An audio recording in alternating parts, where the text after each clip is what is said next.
Committee will come to order. Good morning, everyone. This is the first in a series of public hearings the committee will be holding as part of the House's impeachment inquiry. Without objection, the chair is authorized to declare a recess of the committee at any time. There is a quorum present. Here's how the committee will proceed for this hearing. I will make an opening statement, and then Ranking Member Nunes will have the opportunity to make a statement. Then we will go to witness statements and then to questions. For audience members, we welcome you, and we respect your interest in being here. In turn, we ask for your respect as we proceed with today's hearing. Mr. Chairman. It is the intention of the committee to proceed without disruptions. Mr. Chairman, may I make a parliamentary inquiry?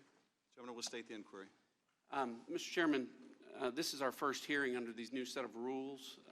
House Resolution 660 gives you the discretion to allow yourself and the ranking member periods of extended questions of up to 45 minutes each before other members are allowed to ask questions. If possible, we'd like to know the rules of engagement before we get started. Have you made a decision yet as to how many 45-minute rounds you will allow yourself and the ranking member? I have not, as we informed the minority yesterday, we will see how the first period goes and how much material we're able to get through. At that point, the chair will announce the period, if there is a period of the second round, which may be up to 45 minutes, or we'll go straight to 5-minute questions by members. For audience members, again, we welcome you and your interest. In turn, we expect and will insist on decorum in the committee. As chairman, I'll take all necessary and appropriate steps to maintain order and ensure the committee is run in accordance with House rules and House Resolution 660. With that, I now recognize myself to give an opening statement in the impeachment inquiry into Donald J. Trump, the 45th President of the United States. In 2014, Russia invaded the United States ally, Ukraine, to reverse that nation's embrace of the West and to fulfill Vladimir Putin's desire to rebuild a Russian empire. In the following years, 14,000 Ukrainians died as they battled superior Russian forces. Earlier this year, Vladimir Zelensky was elected president of Ukraine on a platform of ending the conflict and tackling corruption. He was a newcomer to politics and immediately sought to establish a relationship with Ukraine's most powerful patron, the United States. The questions presented by this impeachment inquiry are whether President Trump sought to exploit that ally's vulnerability and invite Ukraine's interference in our elections, whether President Trump sought to condition official acts, such as a White House meeting or U.S. military assistance, on Ukraine's willingness to assist with 2 political investigations that would help his re-election campaign. And if President Trump did either, whether such an abuse of his power is compatible with the office of the presidency. The matter is as simple and as terrible as that. Our answer to these questions will affect not only the future of this presidency, but the future of the presidency itself, and what kind of conduct or misconduct the American people may come to expect from their commander-in-chief. There are few actions as consequential as the impeachment of a president. While the founders did not intend that impeachment be employed for mere differences over policy, they also made impeachment a constitutional process that the Congress must utilize as necessary. The facts in the present inquiry are not seriously contested.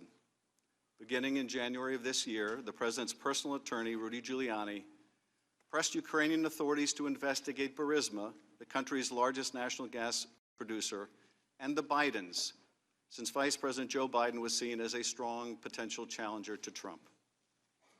Giuliani also promoted a debunked conspiracy that it was Ukraine, not Russia, that hacked the 2016 U.S. election.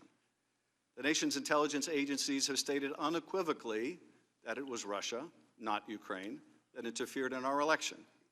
But Giuliani believed this conspiracy theory, referred to as CrowdStrike, shorthand for the company that discovered the Russian hack, would aid his client's re-election. Giuliani also conducted a smear campaign against the U.S. ambassador to Ukraine, Marie Yovanovitch. On April 29, a senior State Department official told her that although she had done nothing wrong, President Trump had lost confidence in her. With the sidelining of Yovanovitch, the stage was set for the establishment of an irregular channel in which Giuliani and later others, including Gordon Sondland, an influential donor to the President's inauguration, now serving as ambassador to the European Union, could advance the President's personal and political interests. Yovanovitch's replacement in Kiev, Ambassador Bill Taylor, is a West Point graduate and a Vietnam veteran. As he began to better understand the scheme through the summer of 2019, he pushed back, informing Deputy Assistant Secretary Kent and others about a plan to condition U.S. government actions and funding on the performance of political favors by the Ukrainian government, favors intended for President Trump that would undermine our security and our elections. Several key events in this scheme took place in the month of July. On July 10th, Ambassador Sondland informed a group of U.S. and Ukrainian officials meeting at the White House that according to Chief of Staff Mick Mulvaney, a White House meeting desperately sought by the Ukrainian president with Trump would happen only if Ukraine undertook an investigation into the energy sector, which was understood to mean Burisma and specifically the Bidens. National Security Advisor Bolton abruptly ended the meeting and said afterwards that he would not be, quote, part of whatever drug deal Sondland and Mulvaney are cooking up on this, end quote. A week later, on July 18th, a representative of the Office of Management and Budget, the White House agency that oversees federal spending, announced on a video conference that Mulvaney, at the direction of the president, was freezing nearly $400 million in security assistance authorized and appropriated by Congress, and which the entirety of the U.S. national security establishment supported. 1 week after that, Donald Trump would have the now infamous July 25th phone call with Ukrainian President Zelensky. During that call, Trump complained that the U.S. relationship with Ukraine had not been reciprocal. Later, Zelensky thanks Trump for his support in the area of defense and says that Ukraine is ready to purchase more Javelins, an anti-tank weapon that was among the most important deterrents of further Russian military action. Trump's immediate response: I would like you to do us a favor, though. Trump then requested that Zelensky investigate the discredited 2016 CrowdStrike conspiracy theory, and even more ominously look into the Bidens. Neither of these investigations was in the U.S. national interest, and neither was part of the official preparatory material for the call. Both, however, were in Donald Trump's personal interest and in the interests of his 2020 re-election campaign. And the Ukrainian president knew about both in advance, because Sondland and others had been pressing Ukraine for weeks about investigations into the 2016 election, Burisma, and the Bidens. After the call, multiple individuals were concerned enough to report it to the National Security Council's top lawyer. The White House would then take the extraordinary step of moving the call record to a highly classified server exclusively reserved for the most sensitive intelligence matters. In the weeks that followed, Ambassador Taylor learned new facts about a scheme that even Sondland would describe as becoming more insidious. Taylor texted Sondland, quote, "Are we now saying that security assistance and White House meeting are conditioned on investigations. As summer turned to fall, it kept getting more insidious, Mr. Sondland testified. Mr. Taylor, who took notes of his conversation, said the ambassador told him in a September 1st phone call that everything was dependent on the public announcement of investigations, including security assistance. President Trump wanted Mr. Zelensky in a public box. President Trump is a businessman, Sondland said later.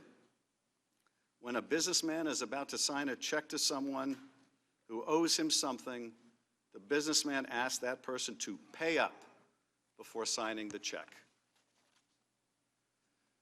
In a sworn declaration after Taylor's testimony, Sondland would admit to telling Ukrainians at a September 1st meeting in Warsaw, quote, that resumption of U.S. aid would likely not occur until Ukraine provided the public anti-corruption statement that we have been discussing for many weeks.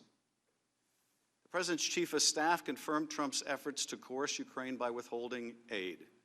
When Mick Mulvaney was asked publicly about it, his answer was breathtaking. We do that all the time with foreign policy, he said. I have news for everybody. Get over it. There's going to be political influence in foreign policy. That is going to happen. The video of that confession is plain for all to see. Some have argued in the President's defense that the aid was ultimately released, and that is true, but only after Congress began an investigation, only after the President's lawyers learned of a whistleblower complaint, and only after members of Congress began asking uncomfortable questions about quid pro quos. A scheme to condition official acts or taxpayer funding to obtain a personal political benefit does not become less odious because it is discovered before it is fully consummated. In fact, the security assistance had been delayed so long, it would take another act of Congress to ensure that it could still go out. And that Oval Office meeting that Zelensky desperately sought, it still hasn't happened. Although we have learned a great deal about these events in the last several weeks, there are still missing pieces. The President has instructed the State Department and other agencies to ignore congressional subpoenas for documents. He has instructed witnesses to defy subpoenas and refuse to appear. And he has suggested that those who do expose wrongdoing should be treated like traitors and spies. These actions will force Congress to consider, as it did with President Nixon, whether Trump's obstruction of the constitutional duties of Congress constitute additional grounds for impeachment. If the President can simply refuse all oversight, particularly in the context of an impeachment proceeding, the balance of power between our two branches of government will be irrevocably altered. That is not what the founders intended. And the prospects for further corruption and abuse of power in this administration or any other will be exponentially increased. This is what we believe the testimony will show, both as to the President's conduct and as to his obstruction of Congress. The issue that we confront is the one posed by the President's acting Chief of Staff when he challenged Americans to get over it. If we find that the President of the United States abused his power and invited foreign interference in our elections, or if he sought to condition, coerce, extort, or bribe an ally into conducting investigations to aid his reelection campaign and did so by withholding official acts, a White House meeting, or hundreds of millions of dollars of needed military aid, must we simply get over it? Is this what Americans should now expect from their president? If this is not impeachable conduct, what is? Does the oath of office itself, requiring that our laws be faithfully executed, that our president defend a constitution that balances the powers of its branches, setting ambition against ambition so we become no monarchy, still have meaning?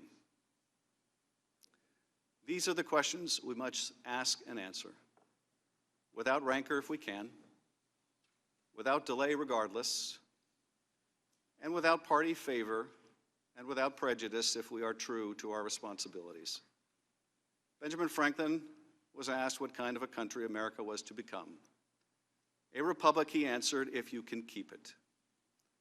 The fundamental issue raised by the impeachment inquiry into Donald J. Trump is, can we keep it? I now recognize Ranking Member Nunes for any remarks he may wish to make. Thanks, gentlemen. In a July open hearing of this committee following publication of the Mueller report, the Democrats engaged in a last-ditch effort to convince the American people that President Trump is a Russian agent. That hearing was the pivotal finale of a 3-year-long operation by the Democrats, the corrupt media, and partisan bureaucrats to overturn the results of the 2016 election. After the spectacular implosion of their Russia hoax on July 24th, in which they spent years denouncing any Republican who ever shook hands with a Russian, on July 25th, they turned on a dime and now claim the real malfeasance is Republicans' dealings with Ukraine. In the blink of an eye, we're asked to simply forget about Democrats on this committee, falsely claiming they had more than circumstantial evidence of collusion between President Trump and Russians. We should forget about them reading fabrications of Trump-Russia collusion from the Steele dossier into the congressional record. We should also forget about them trying to obtain nude pictures of Trump from Russian pranksters who pretended to be Ukrainian officials. We should forget about them leaking a false story to CNN while he was still testifying to our committee, claiming that Donald Trump Jr. was colluding with WikiLeaks. And forget about countless other deceptions, large and small, that make them the last people on earth with the credibility to hurl more preposterous accusations at their political opponents. And yet now, here we are. We're supposed to take these people at face value when they trot out a new batch of allegations. But anyone familiar with the Democrats' scorched earth war against President Trump would not be surprised to see all the typical signs that this is a carefully orchestrated media smear campaign. For example, after vowing publicly that impeachment requires bipartisan support, Democrats are pushing impeachment forward without the backing of a single Republican. The witnesses deemed suitable for television by the Democrats were put through a closed-door audition process in a cult-like atmosphere in the basement of the Capitol, where Democrats conducted secret depositions, released a flood of misleading and one-sided leaks, and later selectively released transcripts in a highly staged manner. Violating their own guidelines, Democrats repeatedly redacted from the transcripts the name of Alexander Chalupa, a contractor for the Democratic National Committee who worked with Ukrainian officials to collect dirt on the Trump campaign, which she provided to the DNC and the Hillary Clinton campaign. The Democrats rejected most of the Republicans' witness requests, resulting in a horrifically one-sided process where the crucial witnesses are denied a platform if their testimony does not support the Democrats' absurd accusations. Notably, they are trying to impeach the president for inquiring about Hunter Biden's activities. Yet they refuse our request to hear from Biden himself. The whistleblower was acknowledged to have a bias against President Trump, and his attorney touted a coup against the president and called for his impeachment just weeks after the election. At a prior hearing, Democrats on this committee read out a purely fictitious rendition of the president's phone call with President Zelensky. They clearly found the real conversation to be insufficient for their impeachment narrative, so they just made up a new one. And most egregiously, the staff of the Democrats on this committee had direct discussions with the whistleblower before his or her complaint was submitted to the Inspector General. Republicans can't get a full account of these contacts because Democrats broke their promise to have the whistleblower testify to this committee. Democrat members hid these contacts from Republicans, and then lied about them to the American people on national television. I've noted before, the Democrats have a long habit of accusing Republicans of offenses they themselves are committing. Let's recall, for years they accused the Trump campaign of colluding with Russia when they themselves were colluding with Russia by funding and spreading the Steele dossier, which relied on Russian sources. And now they accuse President Trump of malfeasance in Ukraine when they themselves are culpable. The Democrats cooperated in Ukrainian election meddling, and they defend Hunter Biden's securing of a lavishly paid position with a corrupt Ukrainian company, all while his father served as vice president. Despite this hypocrisy, the Democrats are advancing their impeachment sham. But we should not hold any hearings at all until we get answers to three crucial questions the Democrats are determined to avoid asking. First, what is the full extent of the Democrats' prior coordination with the whistleblower? And who else did the whistleblower coordinate this effort with? Second, what is the full extent of Ukraine's election meddling against the Trump campaign? And third, why did Burisma hire Hunter Biden, and what did he do for them? And did his position affect any U.S. government actions under the Obama administration? These questions will remain outstanding because Republicans were denied the right to call witnesses that know these answers. What we will witness today is a televised theatrical performance staged by the Democrats. Ambassador Taylor and Mr. Kent, I'd like to welcome you here. I'd like to congratulate you for passing the Democrat Star Chamber auditions held for the last weeks in the basement of the Capitol. It seems you agreed, witting or unwittingly, to participate in a drama. But the main performance, the Russia hoax, has ended, and you've been cast in the low-rent Ukrainian sequel. I'll conclude by noting the immense damage the politicized bureaucracy has done to Americans' faith in government. Though executive branch employees are charged with implementing the policies set by our president, who is elected and responsible to the American people, elements of the civil service have decided that they, not the president, are really in charge. Thus, as we'll learn in these hearings, after expressing skepticism of foreign aid and concern about foreign corruption on the campaign trail, President Trump outraged the bureaucracy by acting skeptically about foreign aid and expressing concerns about foreign corruption.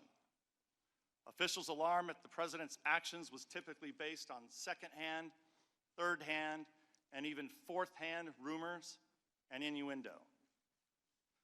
They believed it was an outrage for the president to fire an ambassador, even though the president has full authority to retain or remove diplomats for any reason at any time. Officials showed the surprising lack of interest in the indications of Ukrainian election meddling that deeply concerned the president, at whose pleasure they serve. Despite all their dissatisfaction with President Trump's Ukraine policy, the president approved the supply of weapons to Ukraine, unlike the previous administration, which provided blankets as defense against invading Russians. By undermining the president, who they are supposed to be serving, the elements of the FBI, the Department of Justice, and now the State Department have lost the confidence of millions of Americans who believe that their vote should count for something. It will take years, if not decades, to restore faith in these institutions. This spectacle is doing great damage to our country. It's nothing more than an impeachment process in search of a crime. That I yield back. Today we are joined by Ambassador William Taylor and Deputy Assistant Secretary of State George Kent, both of whom are appearing under subpoena. Ambassador William Taylor has served our country for over half a century. He attended U.S. Military Academy at West Point, graduating in the top 1% of his class, before serving as an infantry officer in the U.S. Army for 6 years, including with the 101st Airborne Division during the Vietnam War. Ambassador Taylor led a rifle platoon in Vietnam and was awarded the Bronze Star Medal and the Air Medal for Valor. Following his military service, he worked at the Department of Energy as a staffer in the U.S. Senate, as an advisor as well to U.S. Ambassador to NATO. In the 1990s, Ambassador Taylor coordinated U.S. assistance to Eastern Europe and the former Soviet Union, and later served in Afghanistan, Iraq, and worked on the Middle East peace process. In 2006, President Bush nominated him as ambassador to Ukraine, where he served until 2009, and then was appointed by President Barack Obama to be special coordinator for Middle East transitions. Ambassador Taylor was serving as the executive vice president of the nonpartisan U.S. Institute for Peace when, in June 2019, Secretary of State Mike Pompeo asked him to return to lead the U.S. Embassy in Kiev as charge d'affaires. Mr. George Kent currently serves as Deputy Assistant Secretary in the Department of State's Bureau of European and Eurasian Affairs, overseeing policy towards Ukraine and other countries. He has served twice in Ukraine, from 2004 to 2007. He was the Deputy Political Counselor, including during the Orange Revolution. And from 2015 to 2018, he served as Deputy Chief of Mission in Kiev. Since joining the Foreign Service in 1992, Mr. Kent has served in Poland, Uzbekistan, and Thailand. He also served as the Senior Anti-Corruption Coordinator and oversaw programs to strengthen the rule of law. All witness depositions as part of this inquiry were unclassified in nature, and all open hearings will also be at the unclassified level. Any information that may touch unclassified information will be addressed separately. Congress will not tolerate any reprisal, threat of reprisal, or attempt to retaliate against any U.S. government official for testifying before Congress, including you or any of your colleagues. If you would both rise and raise your right hand, I will begin by swearing you in. Do you swear or affirm that the testimony you are about to give is the truth, the whole truth, and nothing but the truth, so help you God? Let the record show that the witnesses answered in the affirmative. Thank you, and please be seated. Mr. Chairman, before we hear from the witnesses, I have a parliamentary inquiry. The gentleman will state her parliamentary inquiry. Mr. Chairman, when can we anticipate a response to our November 9th letter requesting certain individual witnesses to be called? The gentlewoman should be aware that 3 of the witnesses the minority has requested are scheduled for next week. Those were your witnesses, Mr. Chairman. What about the additional 6 witnesses? The gentlewoman may inquire about additional witnesses or make a request for a vote on additional witnesses following the witness testimony. And Mr. Chairman, I have a point of order under HRES 660. The gentlewoman will state her point of order. Mr. Chairman, will you be prohibiting witnesses from answering members' questions as you have in the closed-door depositions? As the gentlewoman should know if she was present for the deposition. Which I was, Mr. For Chairman. some of them, yes. Correct. The only times I prevented witnesses from answering questions, along with their counsel, was when it was apparent that members were seeking to out the whistleblower. We will do everything necessary to protect the whistleblower's identity, and I'm disturbed to hear members of the committee who have in the past voiced strong support for whistleblower protections seek to undermine those protections by outing the whistleblower. So Mr. Chairman, only one member and their Gentlewoman will staff suspend. The gentlewoman on this will- committee has direct knowledge of the identity of the whistleblower. Gentlewoman will suspend. You asked a parliamentary inquiry, and I am responding, or a point of order, and I'm responding. We will not permit the outing of the whistleblower, and questions along those lines, counsel will inform their clients not to respond to. If necessary, I will intervene. Otherwise, I want members to feel free to ask any questions they like. Mr. Chairman, I'd like to make a motion, Mr. Chairman. I'm sorry, this is an opportunity for members and get to all ask the rest any of questions us they on like. record. The gentleman is not recognized. Mr. Chairman. I'm responding to the gentlewoman's point of order. Otherwise, members will have every opportunity to ask any questions they like. Mr. Conaway, do you seek recognition for what purpose? I seek recognition to make a motion that we actually subpoena the whistleblower for a closed-door, secret deposition, so that the questions that should be appropriately asked the whistleblower by our side and your side may be asked. And I would prefer that, rather than it be your single decision, that the committee speak to that issue rather than just the chairman. And I move that we I thank the gentleman. It won't be my single subpoena decision. the whistleblower. It won't be my single decision. We will entertain a motion to subpoena any witness.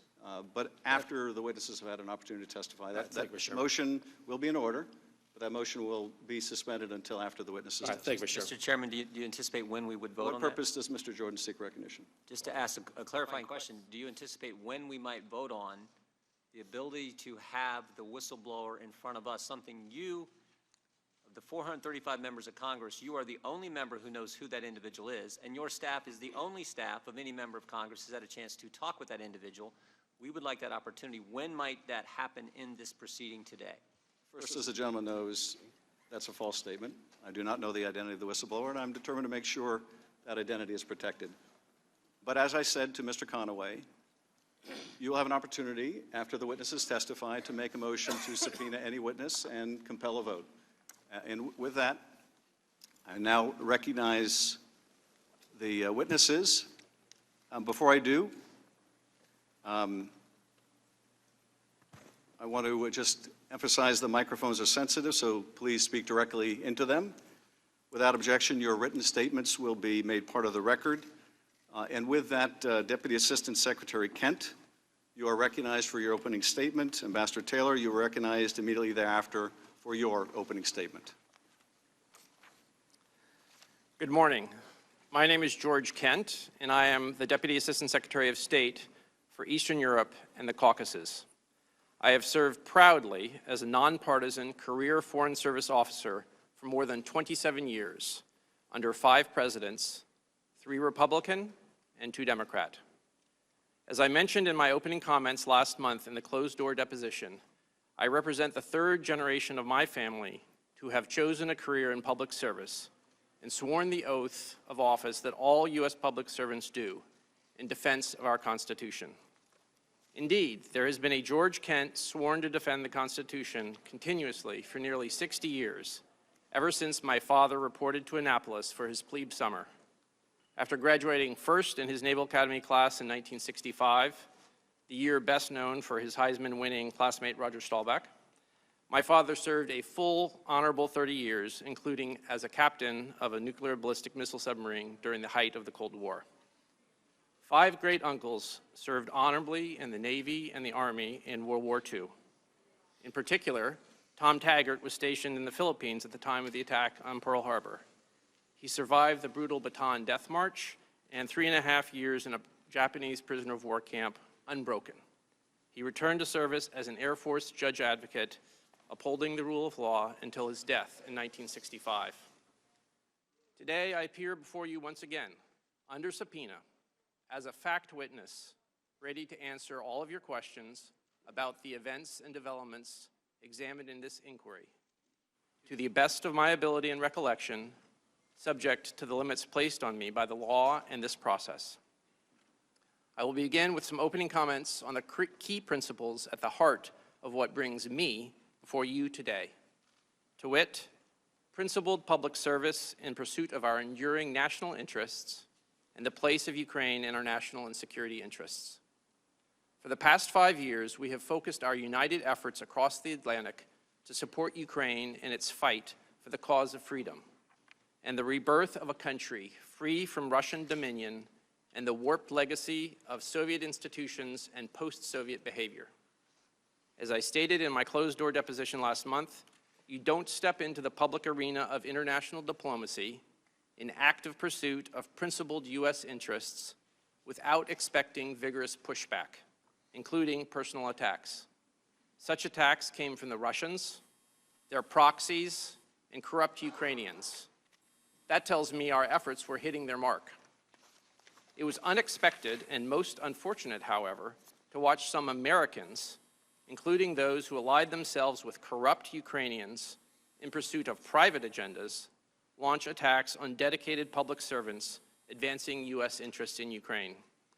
In my opinion, those attacks undermined U.S. and Ukrainian national interests and damaged our critical bilateral relationship. The United States has very clear national interests at stake in Ukraine. Ukraine's success is very much in our national interest, in the way we have defined our national interest broadly in Europe for the past 75 years. After World War II, U.S. leadership furthered far-sighted policies like the Marshall Plan in the creation of a rules-based international order. Protected by the collective security provided by NATO, Western Europe recovered and thrived after the carnage of World War II, notwithstanding the shadow of the Iron Curtain. Europe's security and prosperity contributed to our security and prosperity.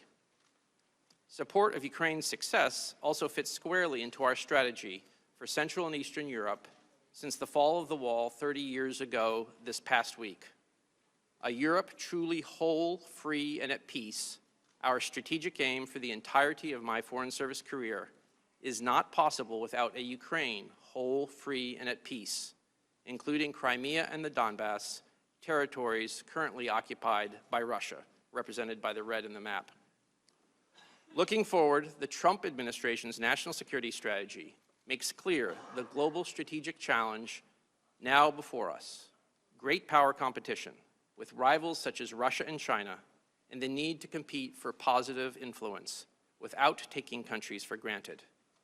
In that sense, Ukraine has been on the front lines, not just of Russia's conventional war in Eastern Europe since 2014 and its broader campaign of malign influence, but of the greater geopolitical challenges now facing the United States.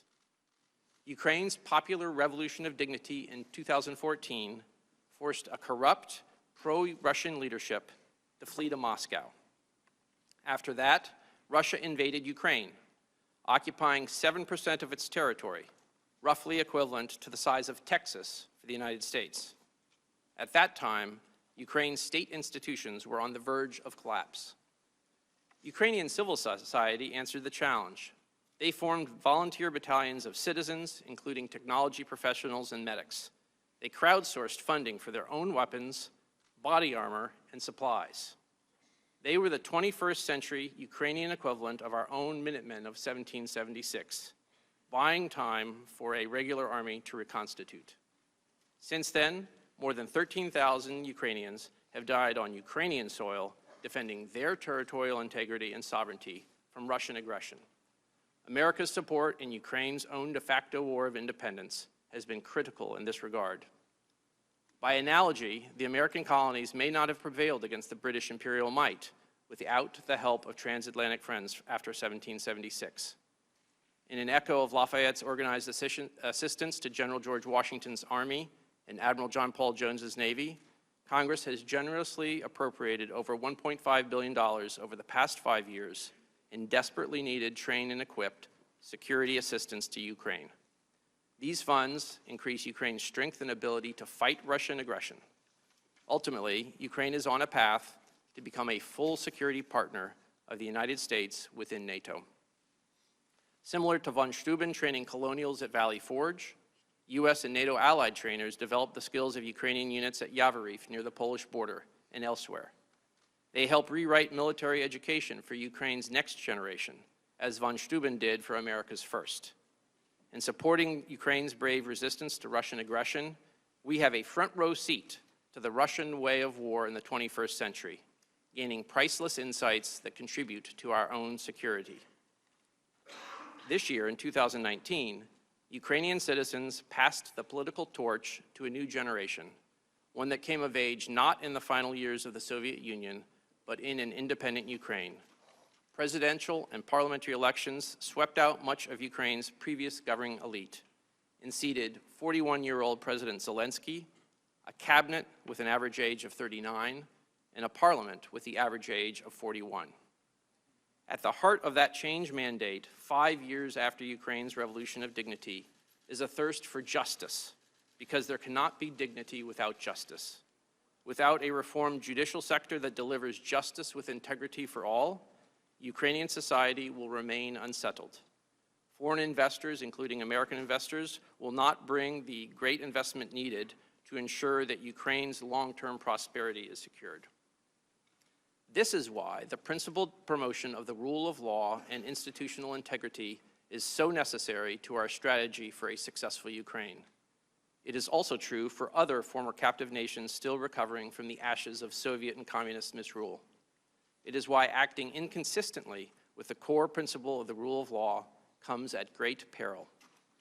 I am grateful to all of the members of Congress and staffers, including many of you sitting here today, who have traveled to Ukraine over the past 5 years and appropriated billions of dollars of assistance in support of our primary policy goals. Those funds increase Ukraine's ability to fight Russian aggression in the defense, energy, cyber, and information spheres, and they also empower state institutions and civil society to undertake systemic reforms and tackle corruption. I believe all of us can be proud of our efforts in Ukraine over the past 5 years, even though much remains to be done. And by all of us, I mean those of us in the legislative and the executive branches, in both parties, the interagency community working out of our embassy in Kyiv, with Ukrainians in government, the military, and civil society, and our transatlantic allies and partners. We cannot allow our resolve to waver, since too much is at stake, not just for Ukraine and the future of European security, but for the national interests of the United States broadly defined. My prior deposition covered a lot of ground over 10 hours.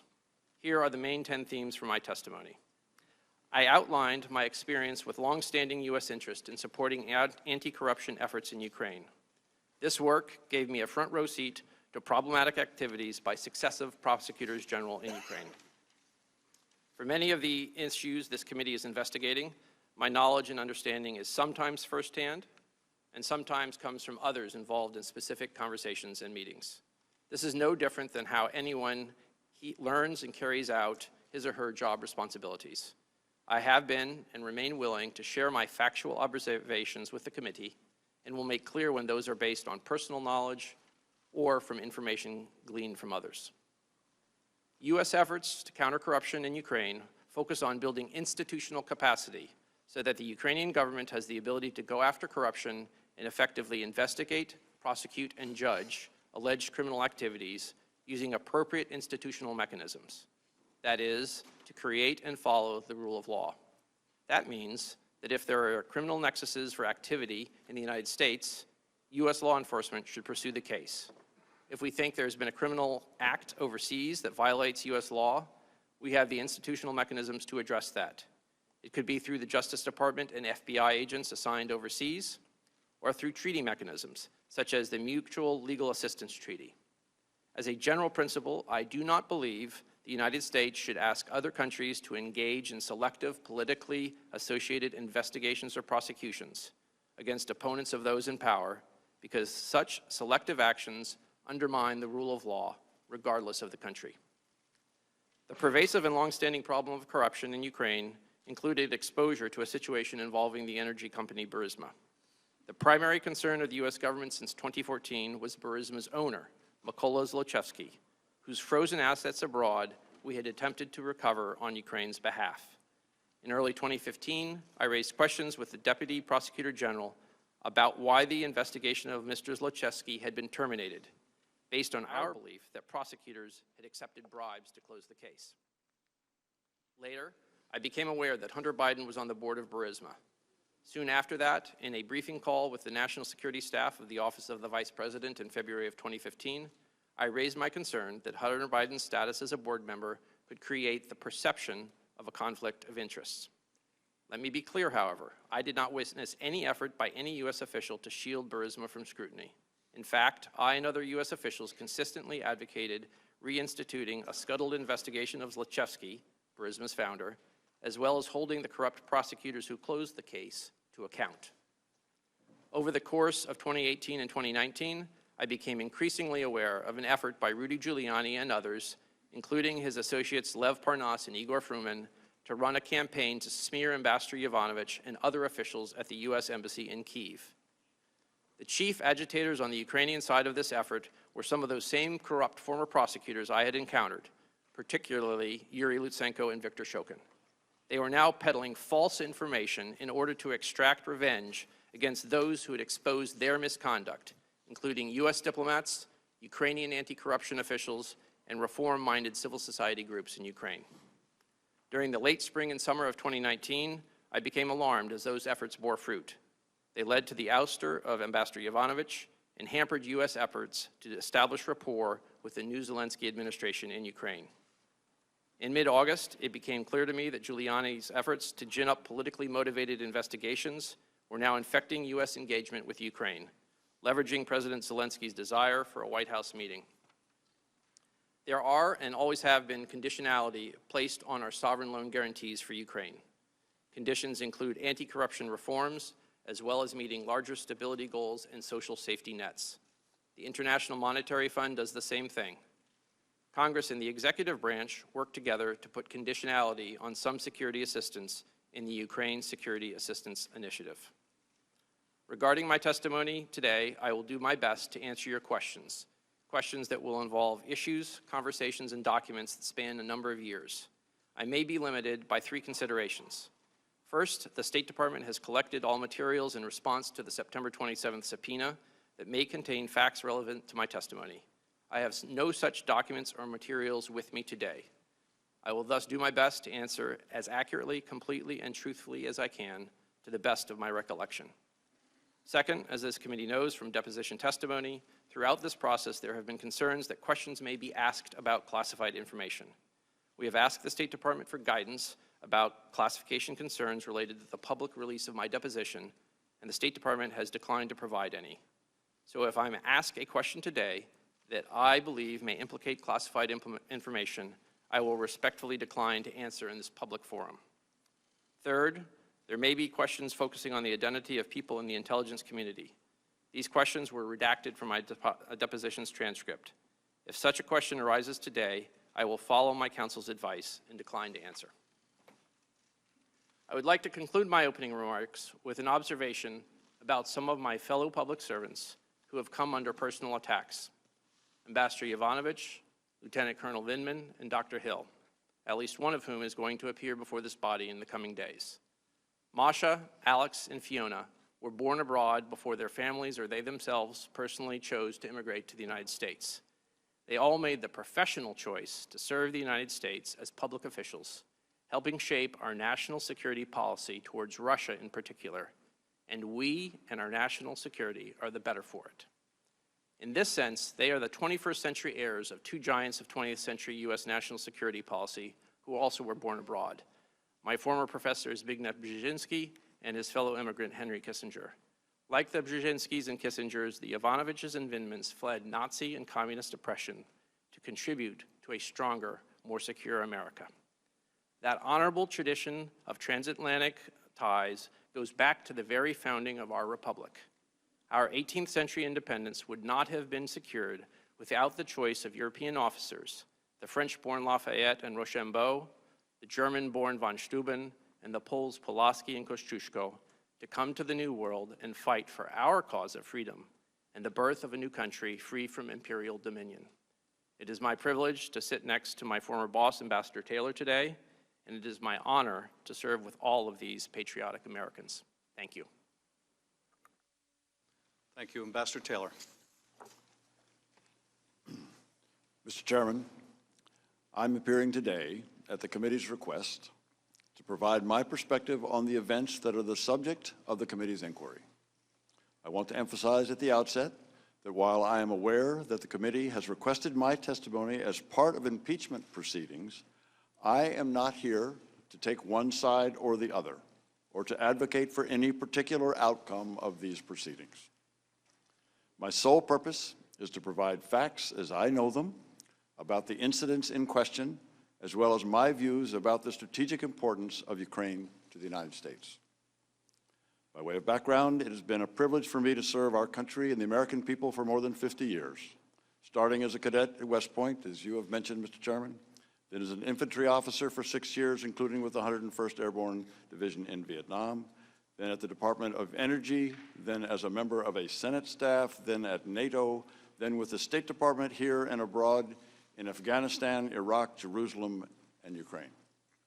I retired from the State Department in 2009 to join the United States Institute of Peace. I'm neither a career member of the Foreign Service nor of the Civil Service.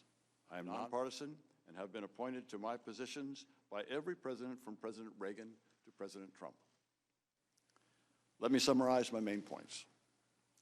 First, Ukraine is a strategic partner of the United States, important for the security of our country, as well as Europe. Ukraine is on the front line in the conflict with the newly aggressive Russia. Second, even as we sit here today, The Russians are attacking Ukrainian soldiers in their own country and have been for the last 4 years. I saw this on the front line last week. The day I was there, a Ukrainian soldier was killed and 4 were wounded. Third, the security assistance we provide is crucial to Ukraine's defense and to the protection of the soldiers I met on the front line last week. It demonstrates to Ukrainians and Russians that we are Ukraine's reliable strategic partner. It is clearly in our national interest to deter further Russian aggression. And finally, as the committee is aware, I wrote that withholding security assistance in exchange for help with a domestic political campaign in the United States would be crazy. I believed that then, and I believe it now. Let me tell you why. On May 28th of this year, I met with Secretary of State Mike Pompeo, who asked me to rejoin the State Department and return to Kyiv to lead our embassy in Ukraine. It was and is a critical time for U.S.-Ukraine relations. I had served as ambassador to Ukraine from 2006 to 2009, having been nominated by George W. Bush, and in the intervening 10 years had stayed engaged with Ukraine. Across the responsibilities I have had in public service, Ukraine is the highlight. And so Secretary Pompeo's offer to return as chief of mission was compelling. Since I left Ukraine in 2009, the country had continued to turn toward the West.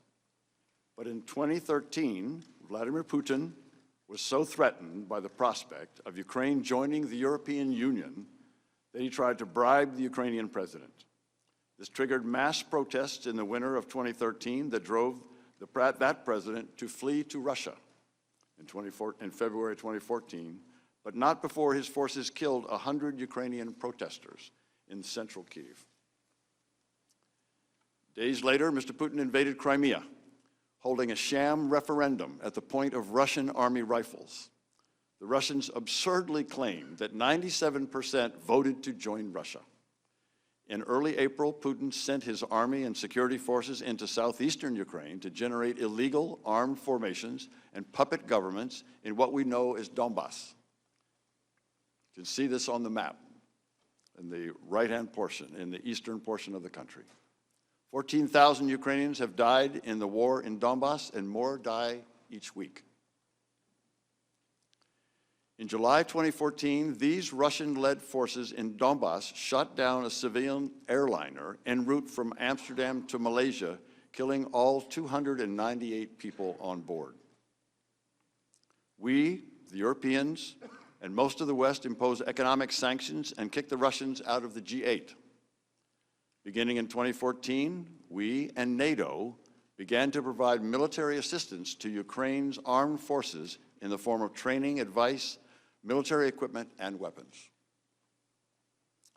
It is this security assistance that is at the heart of the controversy that we are discussing today. The pro-Russian president, who was run out of Kyiv in 2014, had let the Russian armed forces deteriorate to the point of ruin. In response to the Russian invasion, the new Ukrainian authorities, with an amazing outpouring of support from regular Ukrainian people, rebuilt the army, nearly from scratch, spending more than 5% of Ukrainian GDP on defense since the war started. The whole Ukrainian nation fiercely responded to the Russian attack. The nation united like never before. A ragtag army developed into a strong fighting force, and the United States played a vital role. Since 2014, you and Congress have provided over $1.6 billion in military assistance to Ukraine. The security assistance provides small unit training at an army base near Lviv in the western of the country. It provides ambulances, night vision devices, communications equipment, counter-battery radar, Navy ships, and finally, weapons. This security assistance demonstrates our commitment to resist aggression and defend freedom. During the 2014 to 2016 period, I was serving outside of government and joined 2 other former ambassadors to Ukraine in urging the Obama administration officials at the State Department, Defense Department, and other agencies to provide lethal defensive weapons to Ukraine in order to deter further Russian aggression.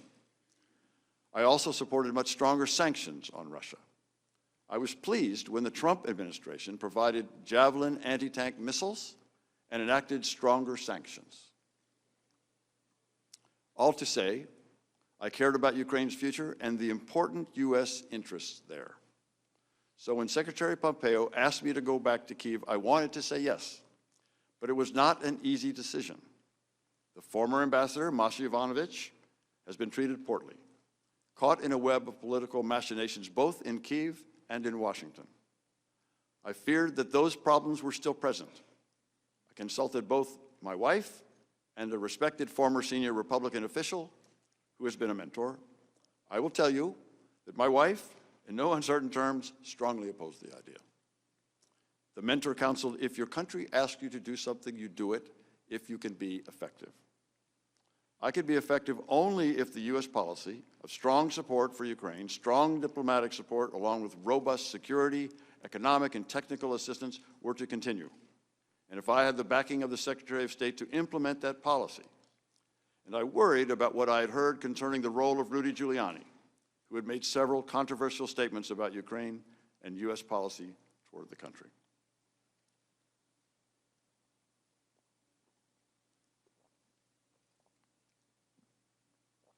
So during my meeting with Secretary Pompeo on May 28th, I made clear to him and the others present that if U.S. policy toward Ukraine changed, he would not want me posted there, and I could not stay.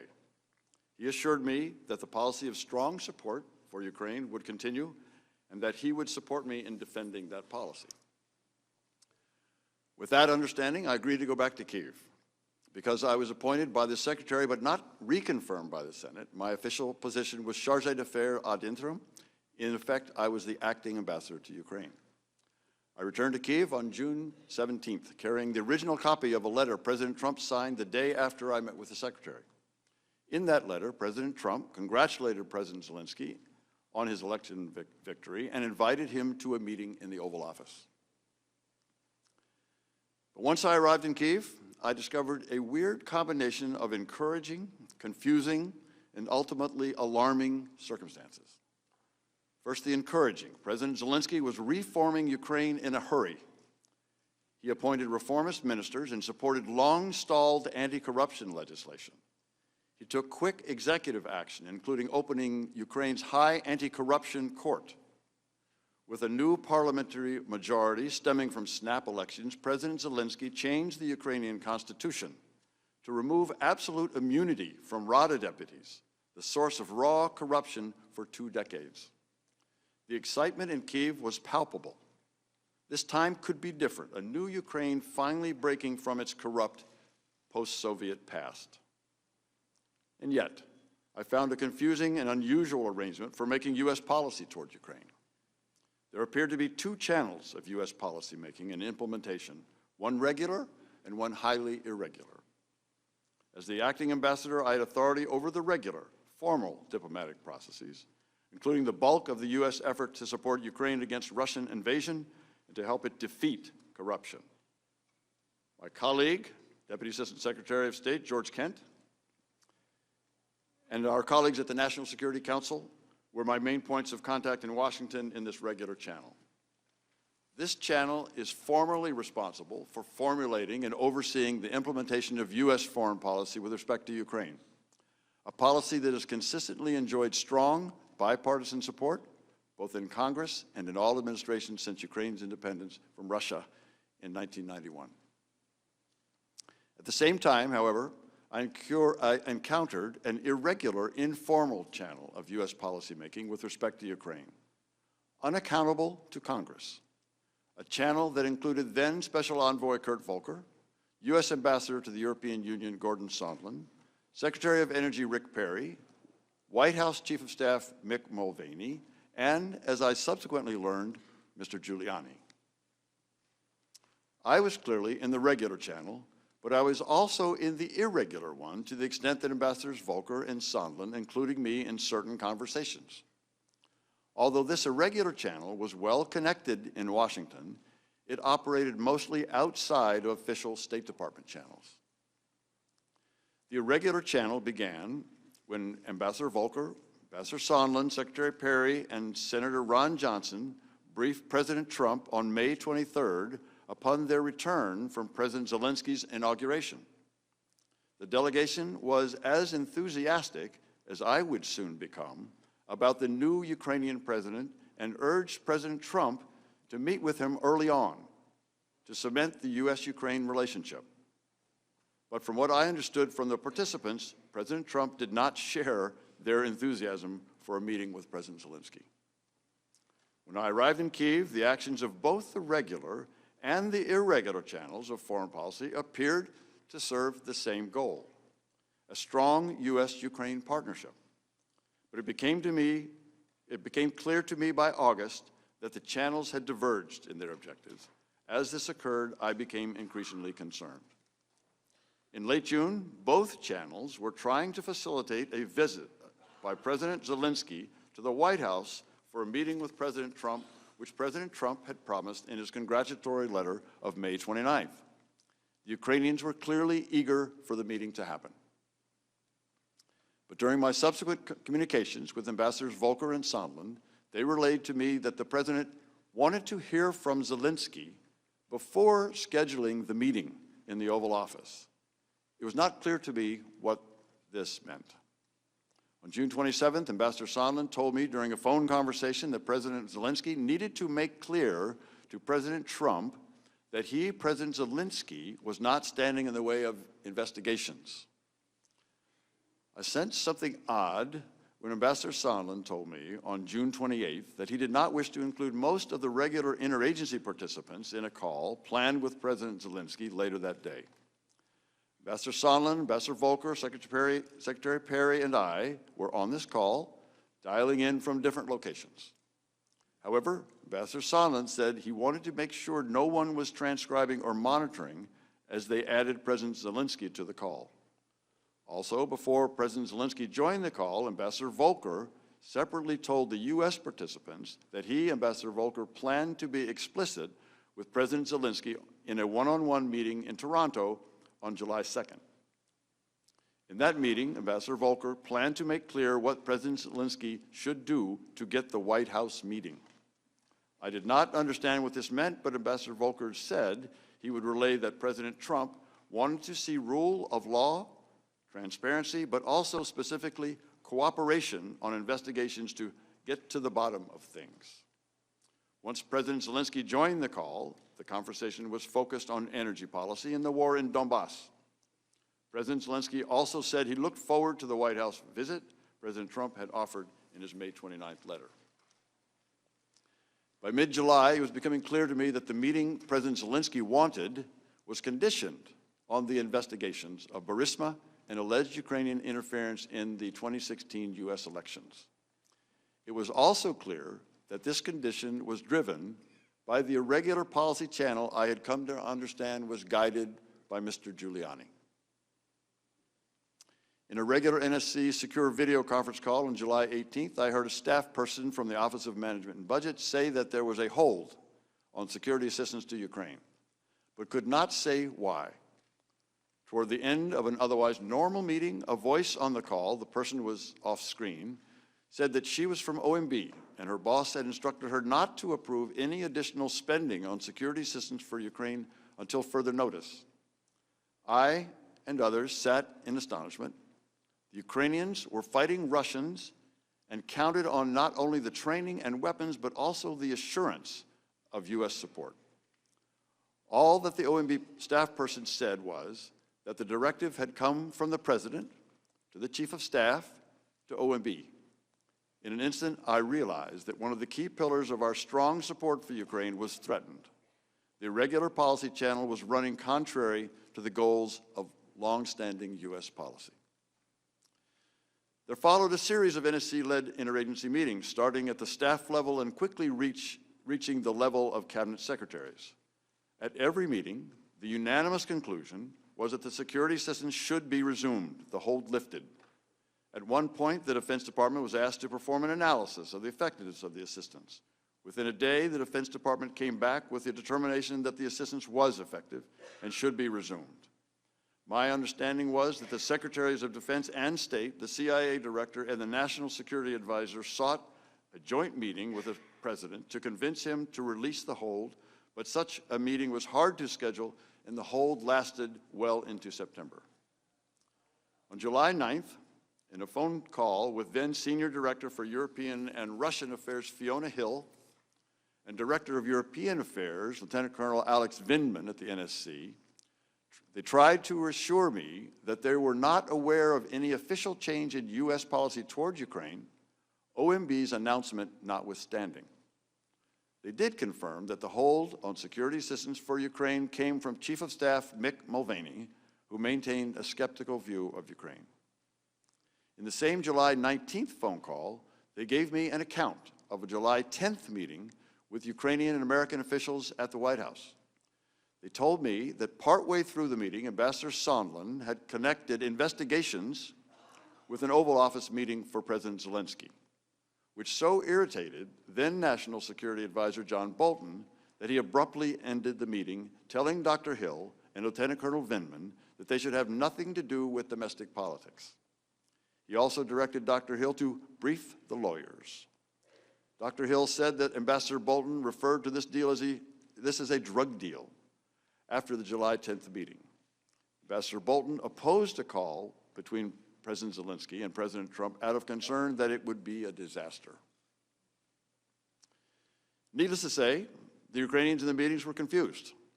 Ambassador Bolton, in the regular Ukraine policy decision-making channel, wanted to talk about security, energy, and reform. Ambassador Sondland, a participant in the irregular channel, wanted to talk about the connection between a White House meeting and Ukrainian investigations. Also, during our July 19th call, Dr. Hill informed me that Ambassador Volker had met with Mr. Giuliani to discuss Ukraine. This caught me by surprise. The next day, I asked Ambassador Volker about that meeting, but received no response. I began to sense that these two separate decision-making channels, the regular and the irregular, were separate and at odds. Later that day, I received text messages on a three-way WhatsApp text conversation with Ambassadors Volker and Sondland, a record of which was provided by Ambassador Volker. Ambassador Sondland said that a call between President Trump and President Zelensky would take place soon. Ambassador Volker said that what was most important is for Zelensky to say that he will help investigation and address any specific personnel issues, if there are any. On the next day, July 20th, I had a phone conversation with Ambassador Sondland while he was on a train from Paris to London.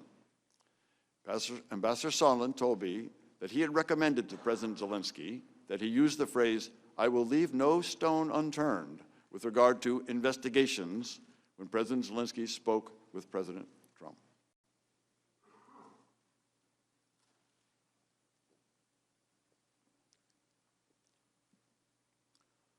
Also, on July 20th, I had a phone conversation with Alexander Danylyuk, President Zelensky's national security advisor, who emphasized that President Zelensky did not want to be used as an instrument in a U.S. re-election campaign. The next day, I texted both Ambassadors Volker and Sondland about President Zelensky's concern. On July 25th, President Trump and President Zelensky had the long-awaited phone conversation. Even though I was acting ambassador and was scheduled to meet with President Zelensky along with Ambassador Volker the following day, I received no readout of the call from the White House. The Ukrainian government issued a short, cryptic summary.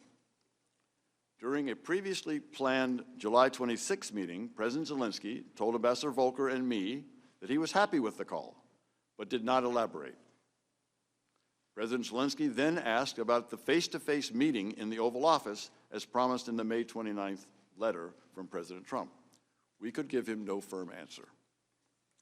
After our meeting with President Zelensky, Ambassador Volker and I traveled to the front line in northern Donbass to receive a briefing from the commander of forces on the line of contact. Arriving for the briefing in the military headquarters, the commander thanked us for the security assistance. But I was aware that this assistance was on hold, which made me uncomfortable.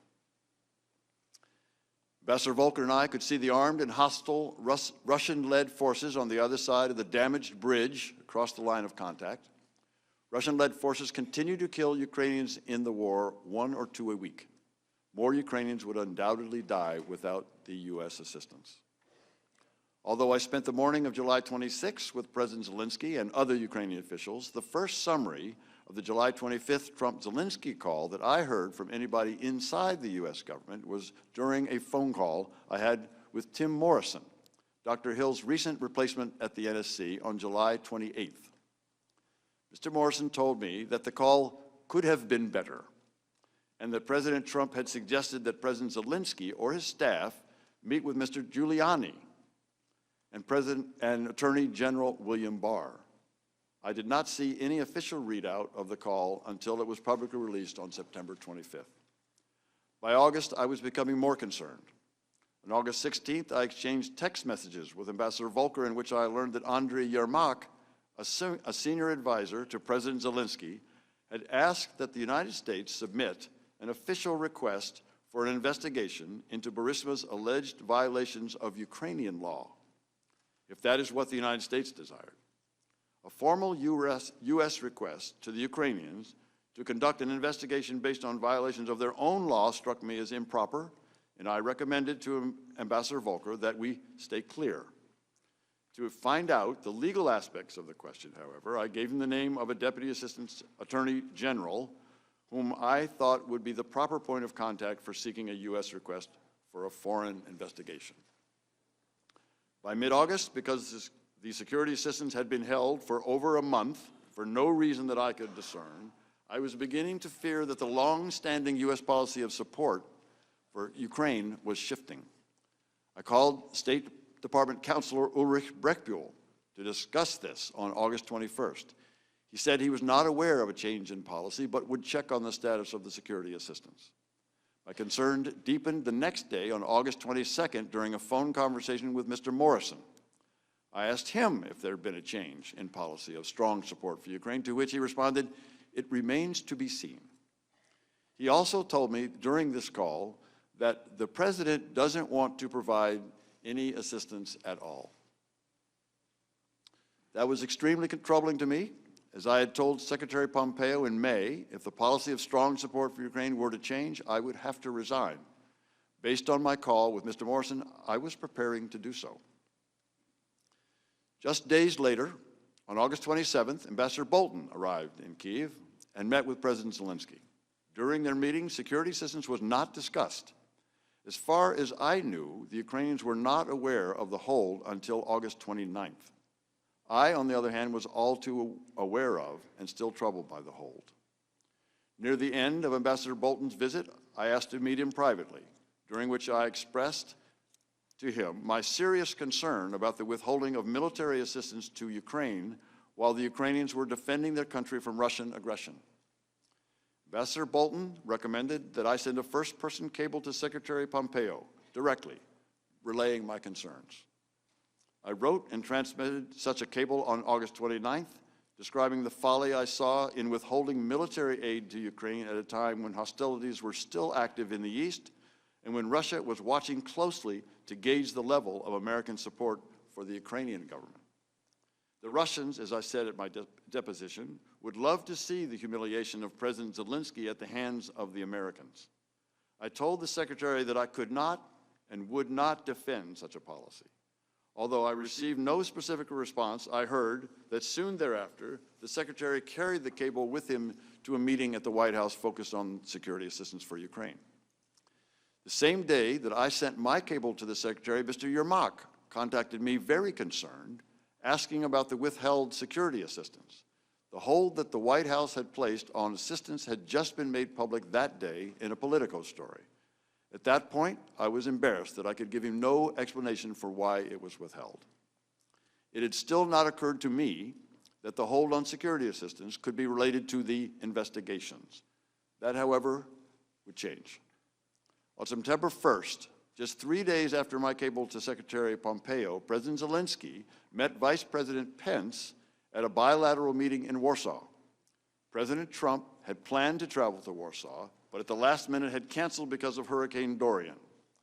Just hours before the Pence-Zelensky meeting, I contacted Mr. Daniluk to let him know that the delay of U.S. assistance was an all-or-nothing proposition in the sense that if the White House did not lift the hold prior to the end of the fiscal year, September 30th, the funds would expire and Ukraine would receive nothing. I was hopeful that at the bilateral meeting, or shortly thereafter, the White House would lift the hold, but this was not to be. On the evening of September 1st, I received a readout of the Pence-Zelensky meeting over the phone from Mr. Morrison, during which he told me that President Zelensky had opened the meeting by immediately asking Vice President about the security cooperation. The Vice President did not respond substantively, but said that he would talk to President Trump that night. The Vice President did say that President Trump wanted the Europeans to do more to support Ukraine and that he wanted the Ukrainians to do more to fight corruption. During the same phone call with Mr. Morrison, he described a conversation Ambassador Sondland had with Mr. Yermak in Warsaw.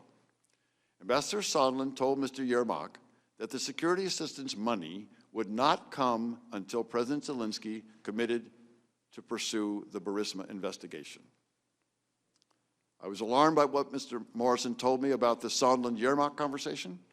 I understand that Mr. Morrison testified at his deposition that Ambassador Sondland proposed it might be sufficient for the Ukrainian Prosecutor General to commit to pursue the investigations, as opposed to President Zelensky. But this was the first time that I had heard that the security assistance, not just the White House meeting, was conditioned on the investigations. Very concerned, on that same day, September 1st, I sent Ambassador Sondland a text message asking if we are now saying that the security assistance and a White House meeting are conditioned on investigations. Ambassador Sondland responded, asking me to call him, which I did. During that phone call, Ambassador Sondland told me that President Trump had told him that he wants President Zelensky to state publicly that Ukraine will investigate Burisma and alleged Ukrainian interference in the 2016 election. Ambassador Sondland also told me that he now recognized that he had made a mistake by earlier telling Ukrainian officials that only a White House meeting with President Zelensky was dependent on a public announcement of the investigations. In fact, Ambassador Sondland said, everything was dependent on such an announcement, including security assistance. He said that President Trump wanted President Zelensky in a public box by making a public statement about ordering such investigations. In the same September 1st call, I told Ambassador Sondland that President Trump should have more respect for another head of state, and that what he described was not in the interest of either President Trump or President Zelensky. At that point, I asked Ambassador Sondland to push back on President Trump's demand. Ambassador Sondland pledged to try. I suggested the possibility that Ukrainian Prosecutor General, rather than President Zelensky, would make a statement about the investigations, potentially in coordination with Attorney General Barr's probe into the investigation of interference in the 2016 elections. The next day, September 2nd, Mr. Morrison called to inform me that Mr. Daniluk had asked him to come to his hotel in Warsaw. Mr. Daniluk expressed President Zelensky's concern about the possible loss of U.S. support for Ukraine. In particular, Mr. Morrison relayed to me that the inability of any U.S. officials to respond to the Ukrainians' explicit questions about security assistance was troubling them. I was experiencing the same tension in my dealings with the Ukrainians, including a meeting I had had with the defense minister that day. On September 5th, I accompanied Senators Johnson and Murphy during their visit to Kyiv. When we met with President Zelensky, his first question to the senators was about the withheld security assistance. My recollection of the meeting is that both senators stressed that bipartisan support for Ukraine in Washington was Ukraine's most important strategic asset, and that President Zelensky should not jeopardize that bipartisan support by getting drawn into U.S. domestic politics.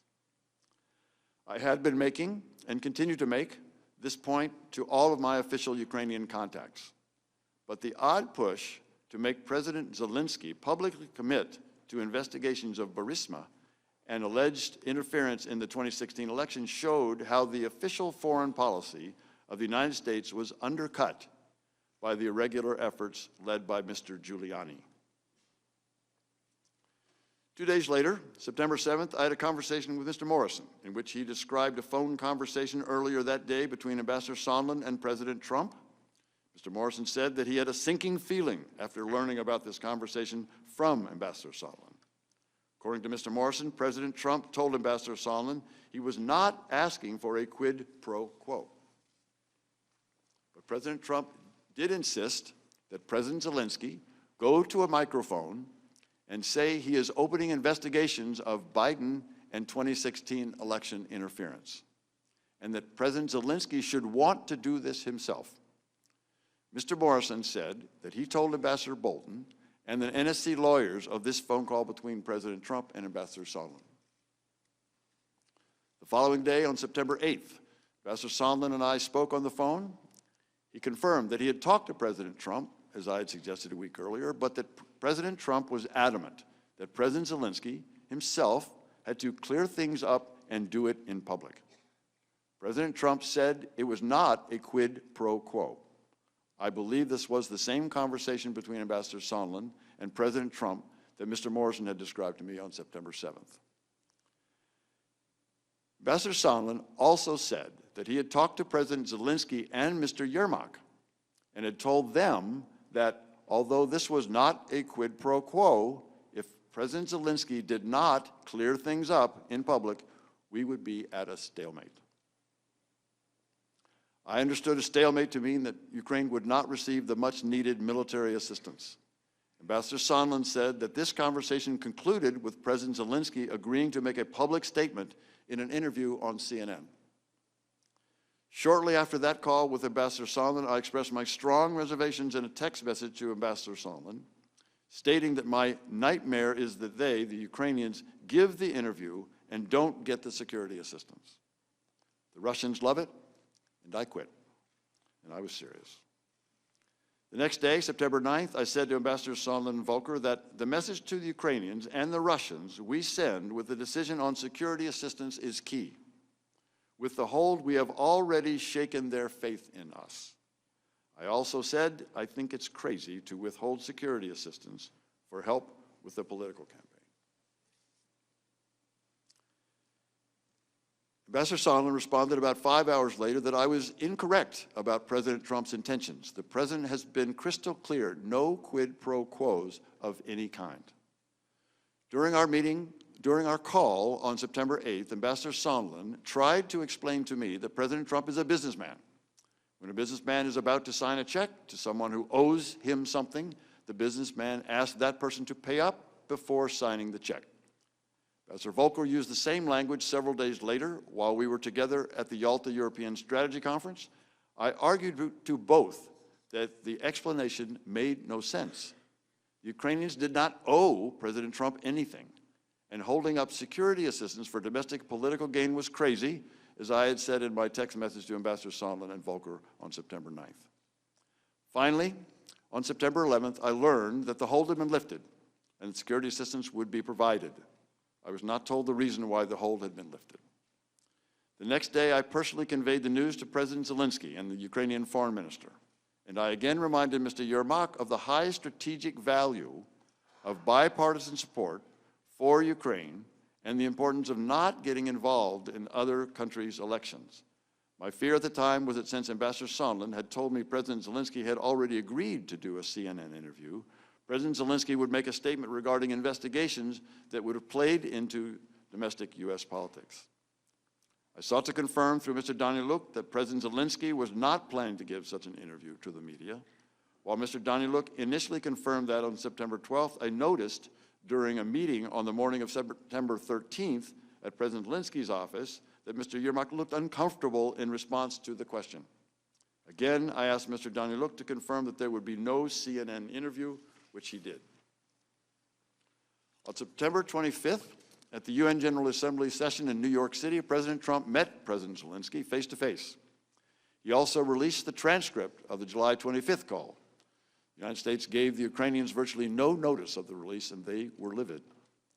Although this was the first time I had seen the details of President Trump's July 25th call with President Zelensky, in which he mentioned Vice President Biden, I had come to understand well before then that investigations was a term Ambassadors Volker and Sondland used to mean matters related to the 2016 elections and to investigations of Burisma and the Bidens.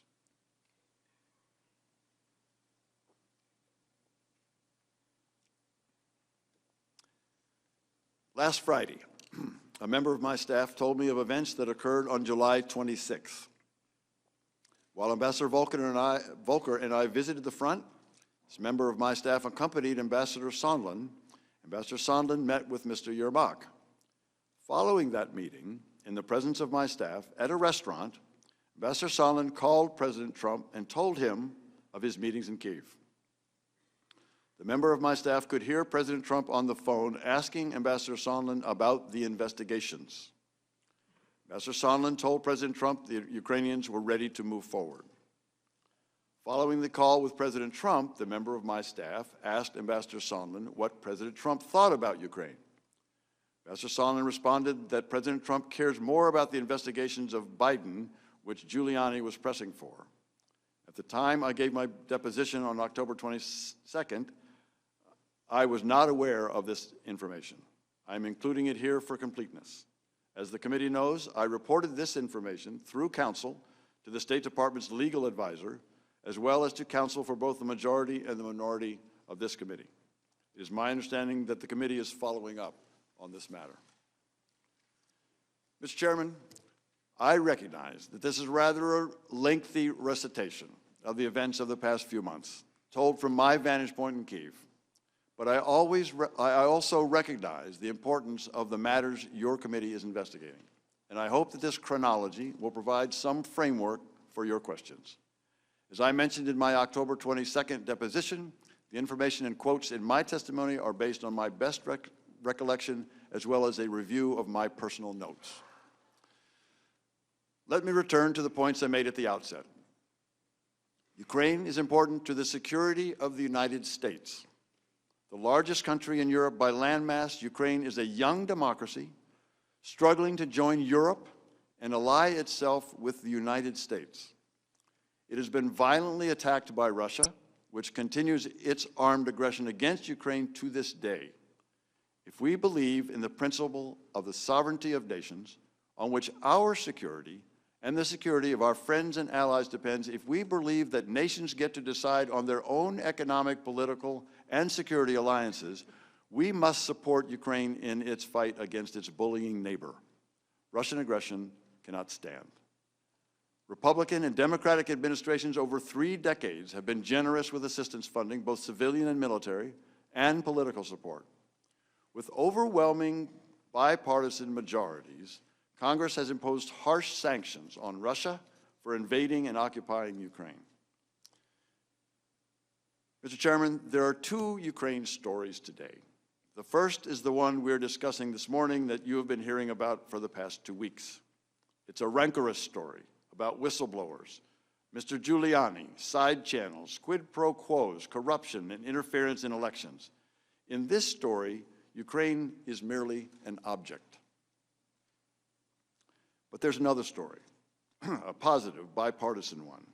In this second story, Ukraine is the subject.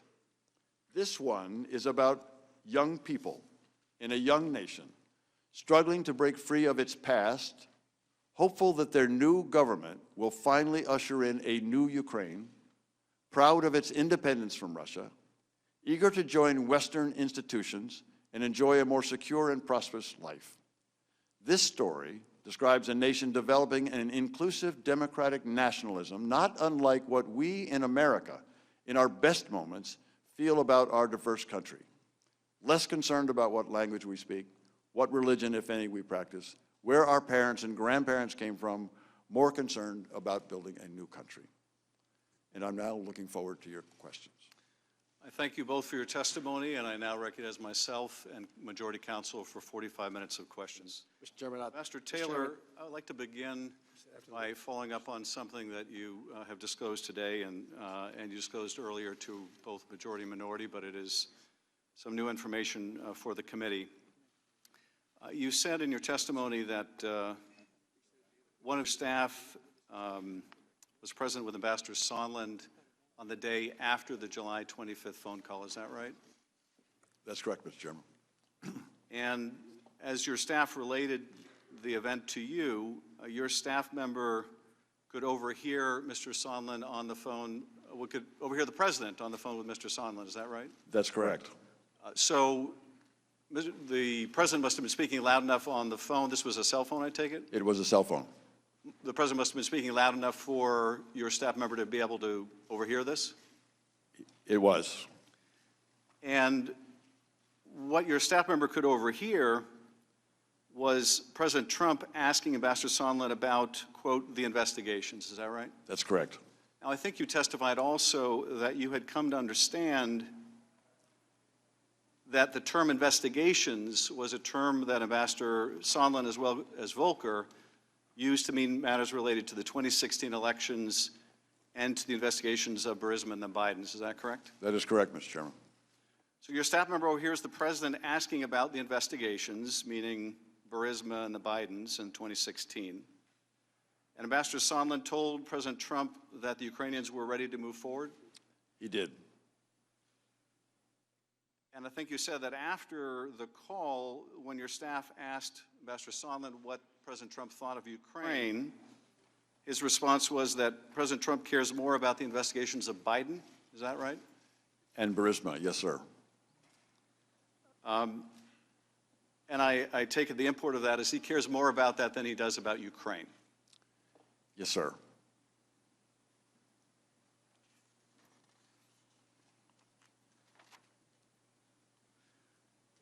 During your testimony, Ambassador Taylor, you also said that more Ukrainians would undoubtedly die without U.S. assistance. Why is that?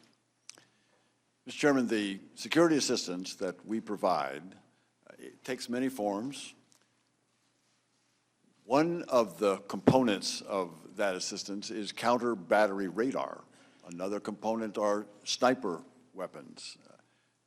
These weapons and this assistance allows the Ukrainian military to deter further incursions by the Russians against Ukrainian territory. If that further incursion, further aggression were to take place, more Ukrainians would die. So it is a deterrent effect that these weapons provide. It's also the ability, it gives the Ukrainians the ability to negotiate from a position of a little more strength when they negotiate an end to the war in Donbass, negotiating with the Russians. This also is a way that would reduce the number of Ukrainians who would die. I take it if the provision of U.S. military assistance would save Ukrainian lives, that any delay in that assistance may also cost Ukrainian lives. Is that true? Mr. Chairman, of course, it's hard to draw any direct lines between any particular element of security assistance and any particular death on the battlefield. But it is certainly true that that assistance had enabled Ukrainian armed forces to be effective and deter and to be able to take countermeasures to the attacks that the Russians had. And I think you said that a Ukrainian soldier lost their life while you were visiting Donbass. We keep very careful track of the casualties, and I noticed on the next day the information that we got that one was killed, 4 soldiers were wounded on that day. And indeed, Ukrainians lose their lives every week. Every week. I think you also testified that Russia was watching closely to gauge the level of American support for the Ukrainian government. Why is that significant? This is significant, Mr. Chairman, because the Ukrainians, in particular under this new administration, are eager to end this war, and they are eager to end it in a way that the Russians leave their territory. These negotiations, like all negotiations, are difficult. Ukrainians would like to be able to negotiate from a position of strength, or at least more strength than they now have. Part of that strength, part of the ability of the Ukrainians to negotiate against the Russians, with the Russians for for an end to the war in Donbass depends on the United States and other international support. If we withdraw or suspend or threaten to withdraw our security assistance, that's a message to the Ukrainians, but it's at least as important, as your question indicates, Mr. Chairman, to the Russians, who are looking for any sign of weakness or any sign that we are withdrawing our support for Ukraine. And so when the Ukrainians learned of the suspension of the military aid, either privately or when others learned publicly, the Russians would be learning also. And they would take that as a lack of robust U.S. support for Ukraine. Is that right? That's correct, sir. And that would weaken Ukraine in negotiating an end to the war in Donbass. It would. People watching, I'm sure, are interested in how military assistance and diplomatic support for Ukraine affects Ukraine, but even more so interested in how does this affect our national security? Now, I think you said that if we believe in a principle of sovereignty of nations where countries get to determine their own economic, political, and security alliances, we have to support Ukraine in its fight, that the kind of aggression we see by Russia can't stand. How is it important to American national security that we provide for a robust defense of Ukraine's sovereignty?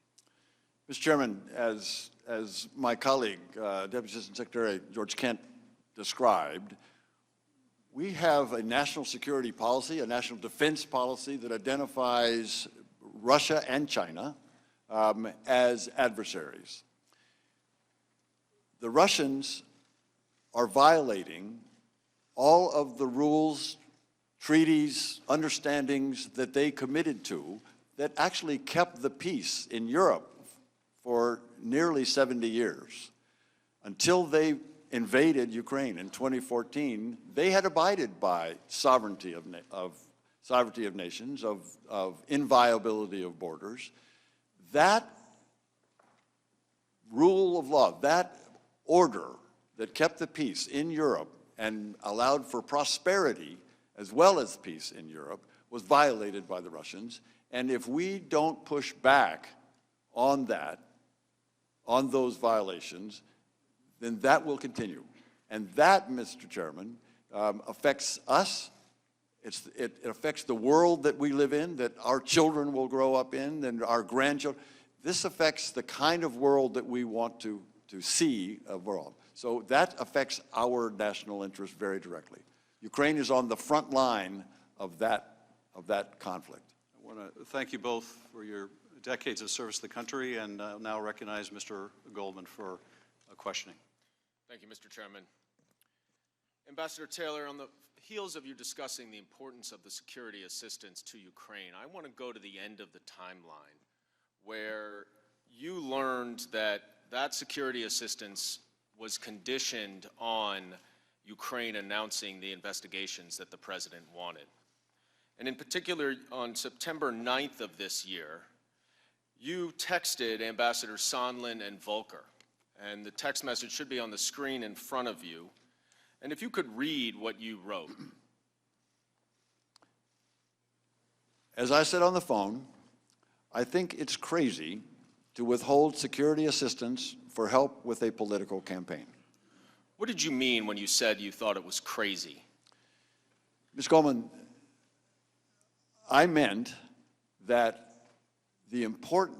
because of the importance of security assistance that we had just described and had a conversation with the chairman, because that was so important, that security assistance was so important for Ukraine as well as our own national interest, to withhold that assistance for no good reason other than help with a political campaign made no sense. It was counterproductive to all of what we had been trying to do. It was illogical. It could not be explained. It was crazy. When you say all of what we were trying to do, what do you mean by we? I mean that the United States was trying to support Ukraine as a frontline state against Russian attack And again, the whole notion of a rules-based order was being threatened by the Russians in Ukraine. So our security assistance was designed to support Ukraine. That's it, and it was not just the United States. It was all of our allies. When you reference help with a political campaign in this text message, what did you mean? I meant that the investigation of Burisma and the Bidens was clearly identified by Mr. Giuliani in public for months as a way to get information on the two Bidens. And that investigation, at the very least, was mentioned by President Trump in the July 25th phone call with President Zelensky. Is that right? As we now know, yes.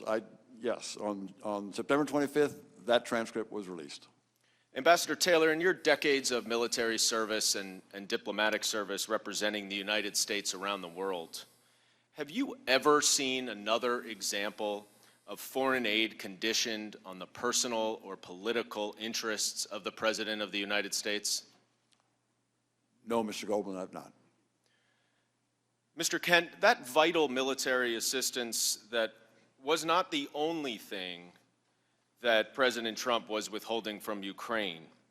What else was contingent on Ukraine initiating these investigations? Well, as we've talked earlier today, the possibility of a White House meeting was being held contingent to an announcement. How important to President Zelensky was a White House meeting? New leaders, particularly countries that are trying to have good footing in the international arena, see a meeting with the U.S. President in the Oval Office at the White House as the ultimate sign of endorsement and support from the United States. And President Zelensky was a relatively new president, is that right?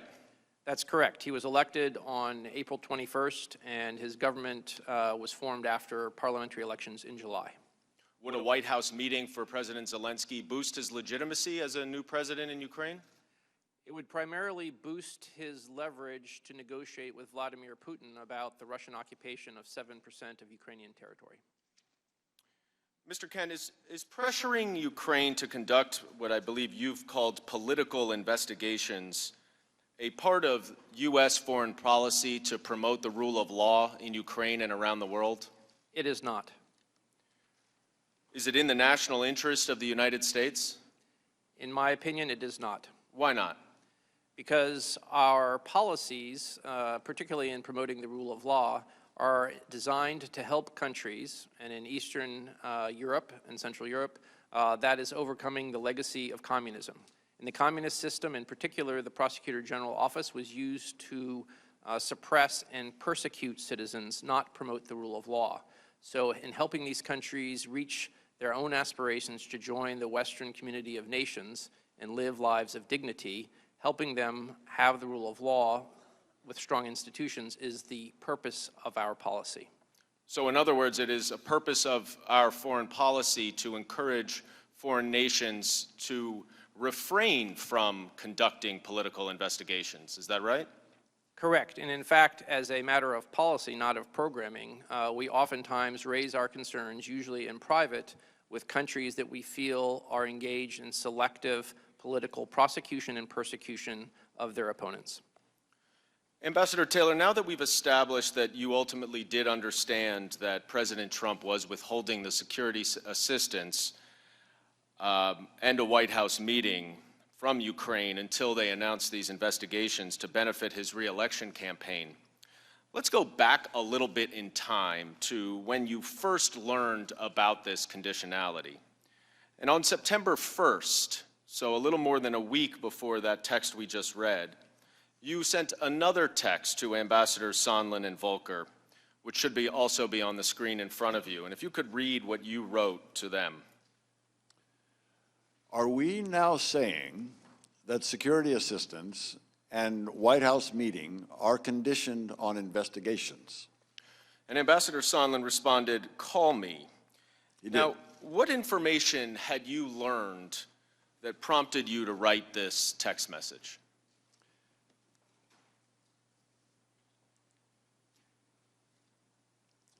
I had learned that in Warsaw,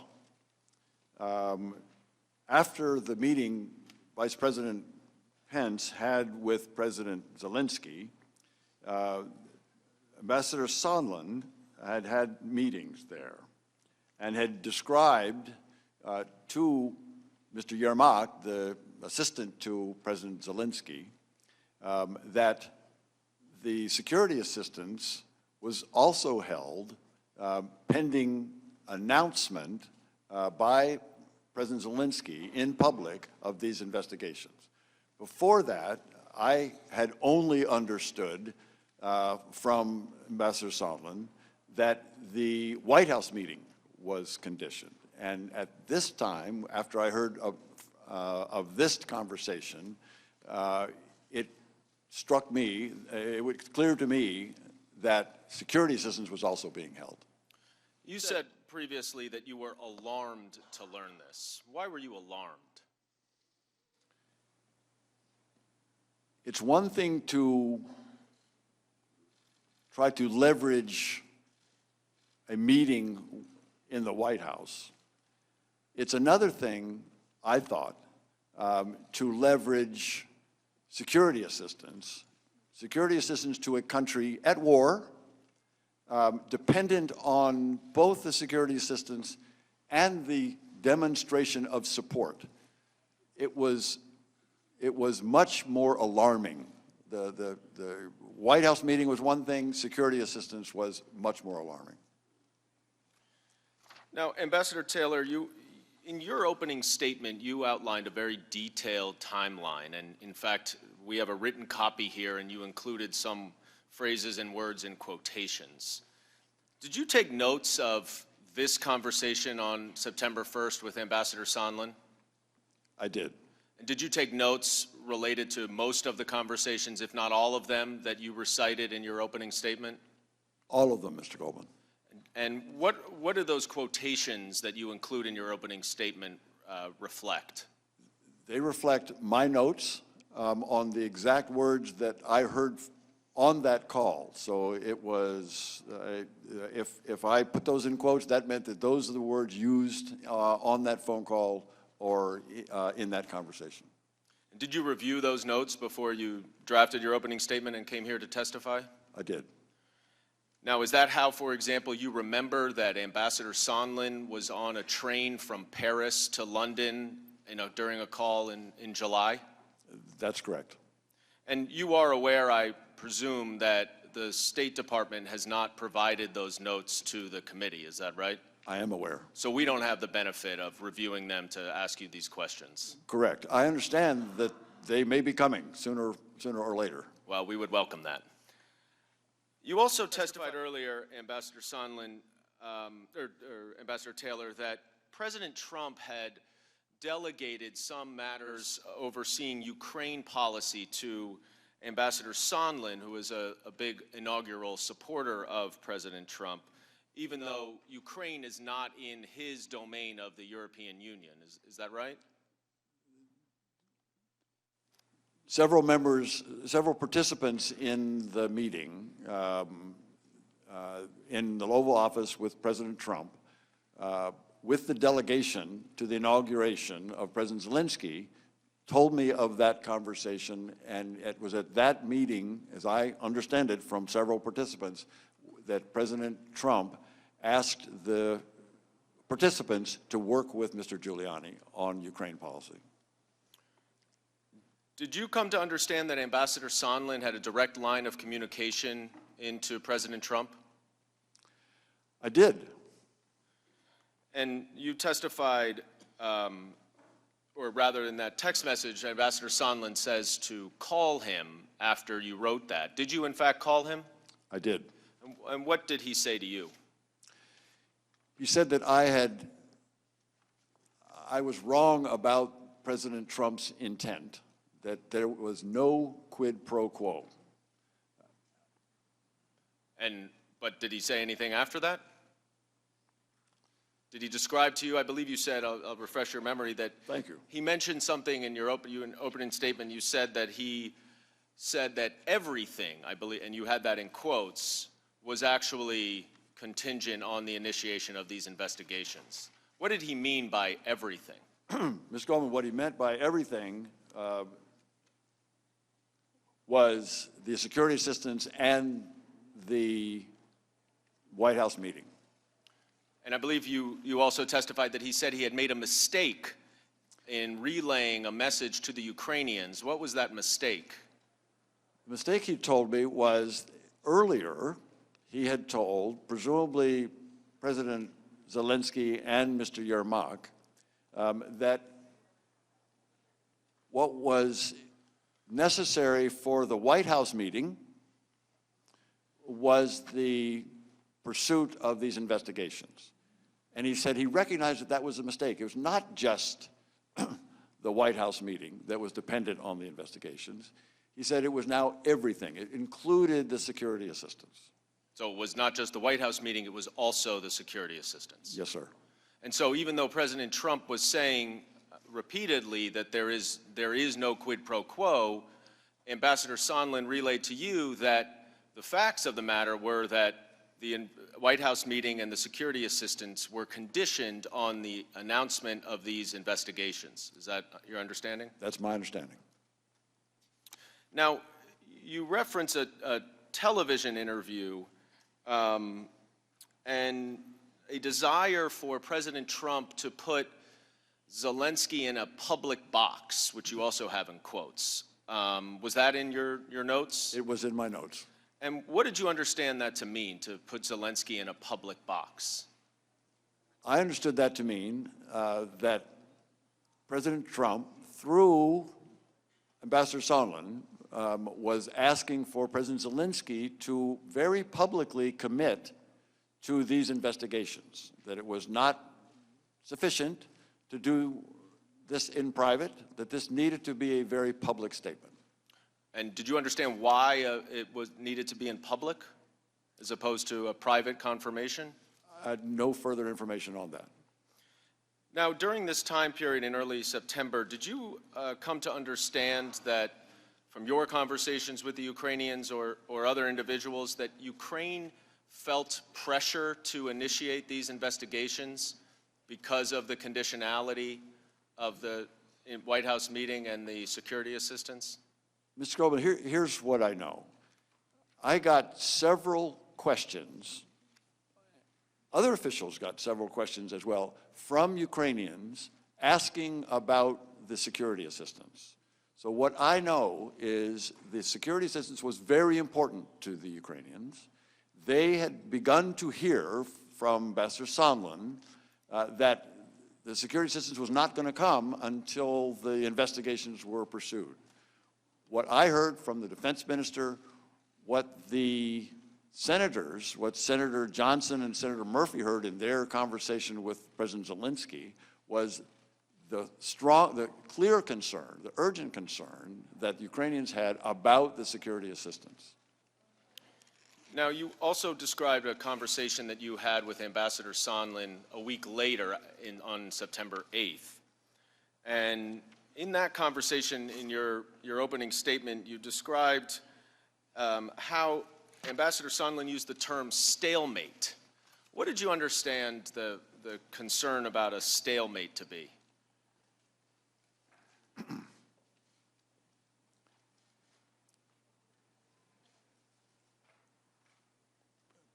Ambassador Sondland said that if President Zelensky did not clear things up in public, we would be at a stalemate. He began that, again, by repeating, this is not a quid pro quo, but if President Zelensky did not clear things up in public, we would be at a stalemate. And what I understood in that meeting, the meaning of stalemate was the security assistance would not come. So even though he said the words, there were no quid pro quo, he then went on to say, but the security assistance will not come unless these investigations are done. Is that what you're saying? My understanding, that's what was meant by stalemate. You also described in your opening statement a discussion you had about President Trump being a businessman who wanted to have people pay up before signing the check. And what did you understand that to mean?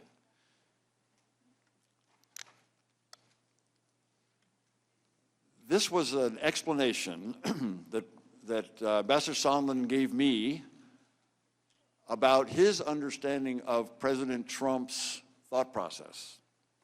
Ambassador Sondland is a businessman. President Trump's a businessman. He was explaining to me the relationship, the understanding that a businessman would have when he was about to sign a check.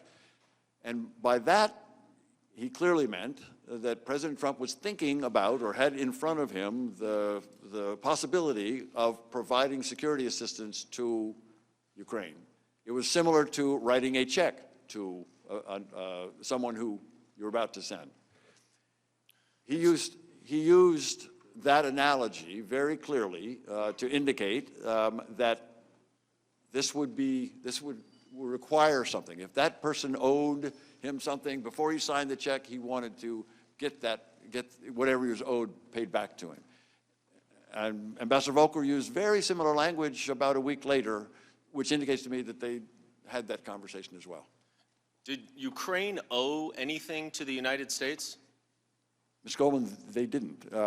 They owed appreciation for the support, and they were getting support, and they appreciated that. But there was nothing owed to President Trump on that. But you understood the upshot of this comment made by both Ambassador Sondland and Ambassador Volker to be that President Trump believed that Ukraine owed him something personally. Is that accurate? It's hard to understand, but there was a feeling by President Trump that he, and this came out in the transcript, I'm sorry, this came out in the discussion with the inaugural delegation when they came back to have a conversation with President Trump on May 23rd, that he had a feeling of having been wronged by the Ukrainians. And so this was something that he thought they owed him to fix that wrong. Right, but what he was talking about, as you understood it, because in the context of the conversation, is that what he owed him were these investigations that he wanted. That right? would have been to fix the wrong, exactly. And those investigations into the 2016 election and Biden and Burisma. That's correct. Now, during this early period in September, we've talked a little bit about the fact that you continually heard that the president was repeatedly saying that there was no quid pro quo. Is that right? That's correct. And he still says that repeatedly today. But regardless of what you call it, whether it's a quid pro quo, bribery, extortion, abuse of power of the office of the presidency, the fact of the matter, as you understood it, is that security assistance and the White House meeting were not going to be provided unless Ukraine initiated these two investigations that would benefit Donald Trump's reelection. Is that what you understood the facts to be? Mr. Goldman, what I can do here for you today is tell you what I heard from people. And in this case, it was what I heard from Ambassador Sondland. He described conditions for the security assistance and the White House meeting in those terms. That is, that were dependent upon, conditioned on pursuing these investigations. And you heard that from Ambassador Sondland himself, correct? Correct. And you also heard a similar story from Mr. Morrison as well, is that right? Who also talked to Ambassador Sondland about the conversations that he had had in Warsaw with Ukrainians. And what Mr. Morrison recounted to you was substantially similar to what Mr. Sondland recounted to you, right? Yes. And so regardless of what Ukrainians may say now that everything is out in the public and we're here in this public hearing, that they felt no pressure from President Trump, it was your clear understanding, was it not, that in early September, when the pressure campaign was still secret, that the Ukrainians believed that they needed to announce these public investigations?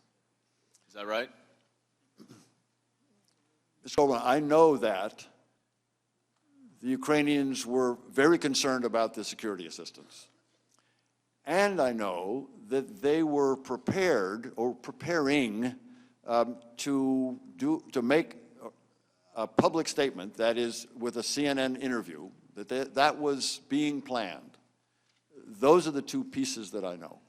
And that CNN interview was to announce these investigations as you understood it, right? That was the implication. That was certainly the implication. We've been focused a lot on the September timeframe, but I want to go back 2 months to July, before the July 25th call. And you testified, Ambassador Taylor, in your opening statement that it was in the middle of July when you understood that the White House meeting was first a condition on these investigations. Is that accurate?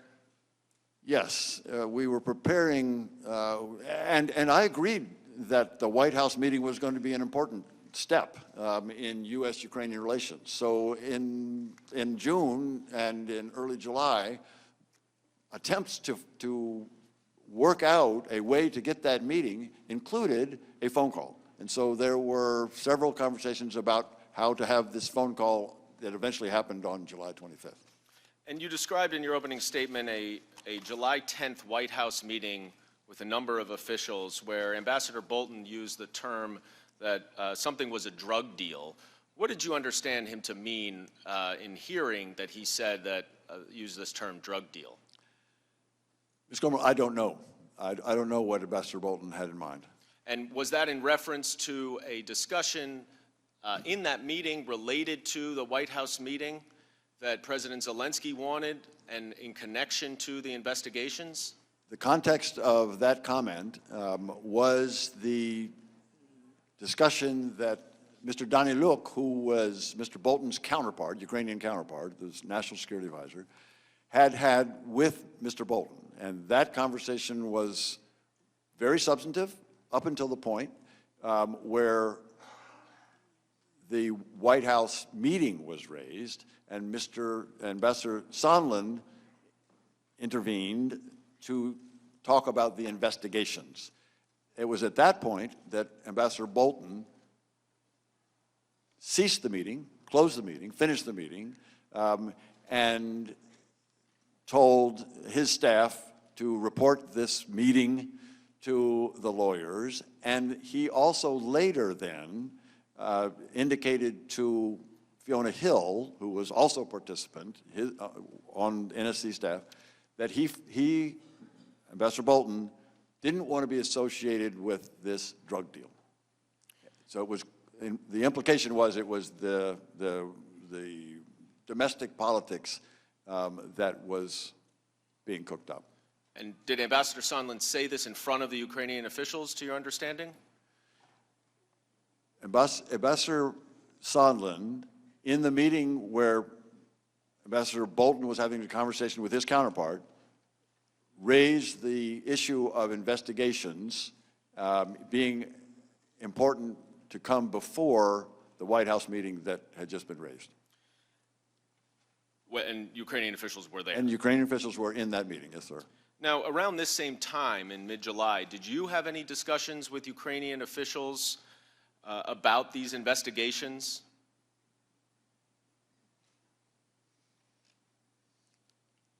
I don't recall.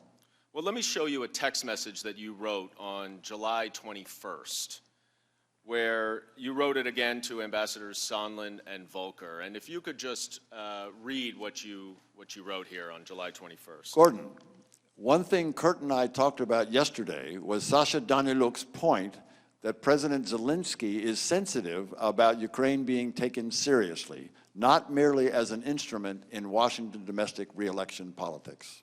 And Sasha Daniluk, I think you just said, is Ambassador Bolton's counterpart, right? He's the National Security Advisor to he's no longer, but was at the time. What did you understand it to mean when that Zelensky had concerns about being an instrument in Washington domestic re-election politics?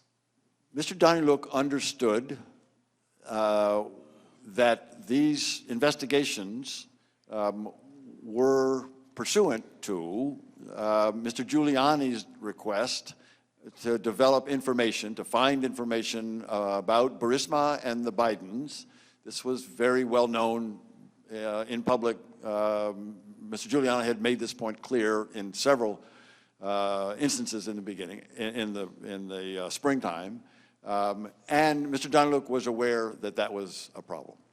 And would you agree that because President Zelensky is worried about this, they understood at least that there was some pressure for them to pursue these investigations? Is that fair? Mr. Doniluk indicated that President Zelensky certainly understood it, that he did not want to get involved in these type of activities. Now, I'm going to move ahead now to July 25th, which was when President Trump and President Zelensky had the phone call. But before we get to the phone call, I want to show both of you a text message, neither of you is on this text message. It is between Ambassador Volker and Andrei Yermak, a top aide to President Zelensky. I will read it because neither of you is on it. Ambassador Volker says, "Good lunch, thanks. Heard from White House. Assuming President Z convinces Trump he will investigate / get to the bottom of what happened in 2016, we will nail down date for visit to Washington. Good luck. See you tomorrow. Kurt." And this was a half hour, less than a half hour before the call actually occurred. Now, Ambassador Taylor, was Ambassador Volker with you in Ukraine at this time? He was. Did you know that he was prepping President Zelensky for this phone call with President Trump in this way? Not in this way, Mr. Goldman, but I knew that Ambassador Volker was prepping Ukrainians for the phone call earlier on.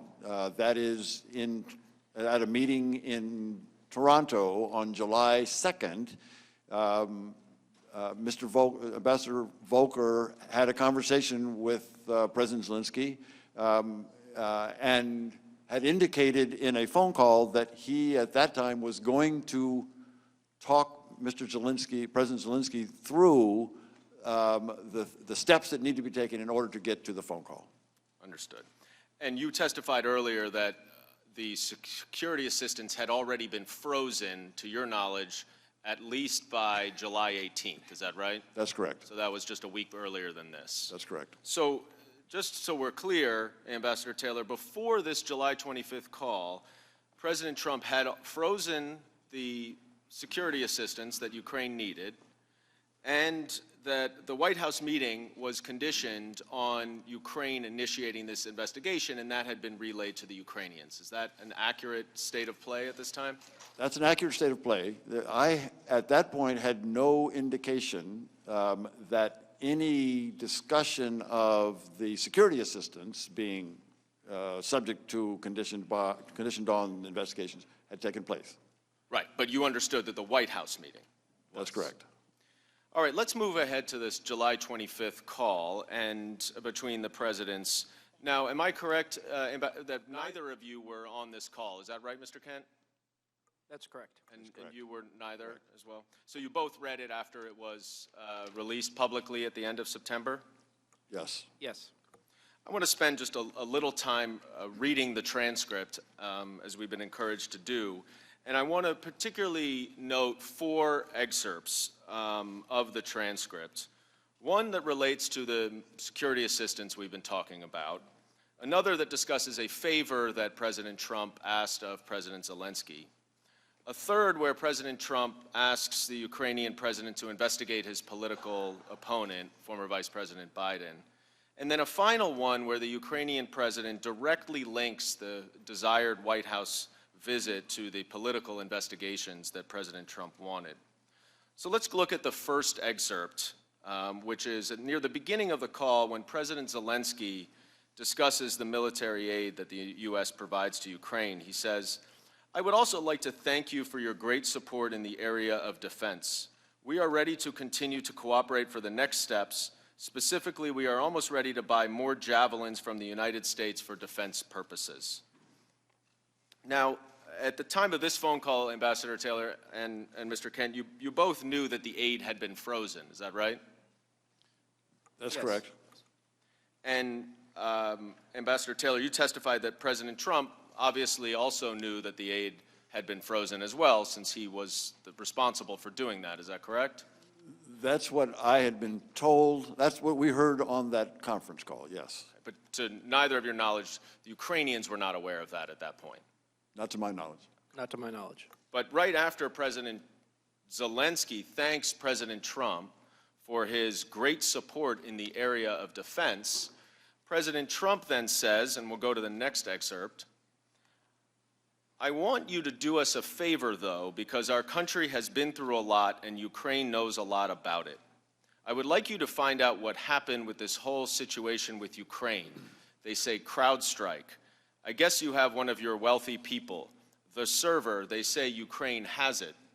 And then at the end of the paragraph, he says, "Whatever you can do, it's very important that you do it if that's possible." Now, Mr. Kent, you've testified a little bit about how important this White House meeting was to President Zelensky.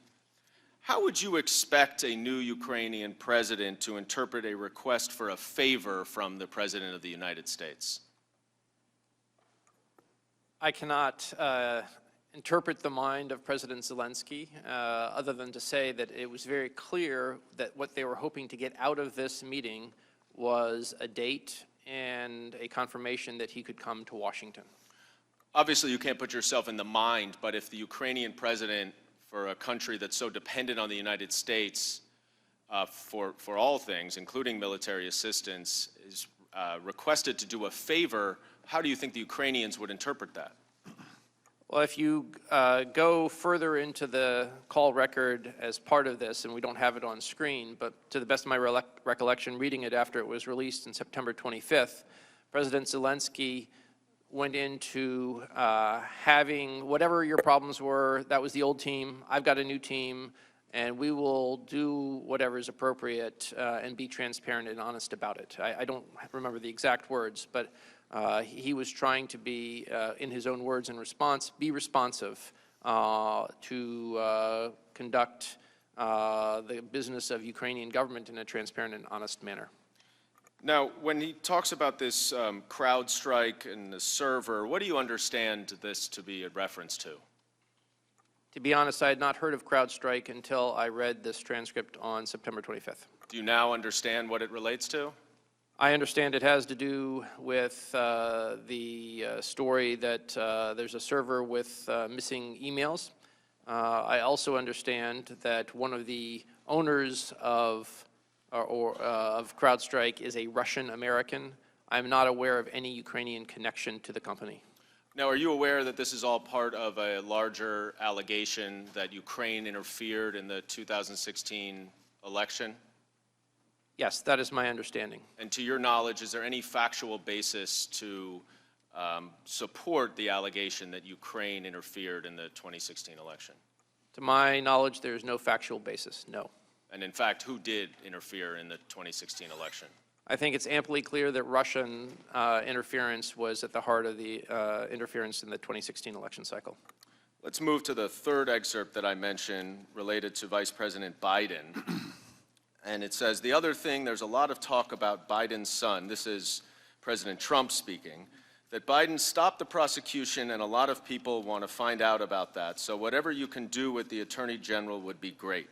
Biden went around bragging that he stopped the prosecution, so if you can look into it, it sounds horrible. Now, at the time of this call, Vice President Biden was the frontrunner for the Democratic nomination in the 2020 election. And Mr. Krent, are you familiar, as you indicate in your opening statement, about these allegations related to Vice President Biden? I am. And to your knowledge, is there any factual basis to support those allegations? None whatsoever. When Vice President Biden acted in Ukraine, did he act in accordance with official U.S. policy? He did. Now, let's go to then the last excerpt that I wanted to highlight, which is President Zelensky speaking, and he says, I also wanted to thank you for your invitation to visit the United States, specifically Washington, D.C. On the other hand, I also want to assure you that we will be very serious about the case and we will work on the investigation. Now, Ambassador Taylor, right after President Zelensky mentions his much desired Washington visit, he says, on the other hand, and then says that Ukraine will be very serious about the investigation. Is this the same link between the White House visit and the investigations that Ambassador Volker had texted to Andrei Yermak just a few minutes before this conversation? That's my assumption. Now, just to summarize what we've just read in this July 25th call between the presidents, the Ukrainian president thanked President Trump for security assistance that President Trump had just frozen, to which President Trump responded that he wanted President Zelensky to do him a favor, though, by investigating the 2016 U.S. election and the Bidens. Then President Zelensky says that he will pursue these investigations right after he mentions the White House visit. Is that your understanding, Ambassador Taylor, of what we just read? Yes. And Mr. Kent, is that yours? Yes. I yield back. The majority time has expired. Would you gentlemen like a brief recess? Let's take a 5-minute recess, and then we'll resume with minority questioning.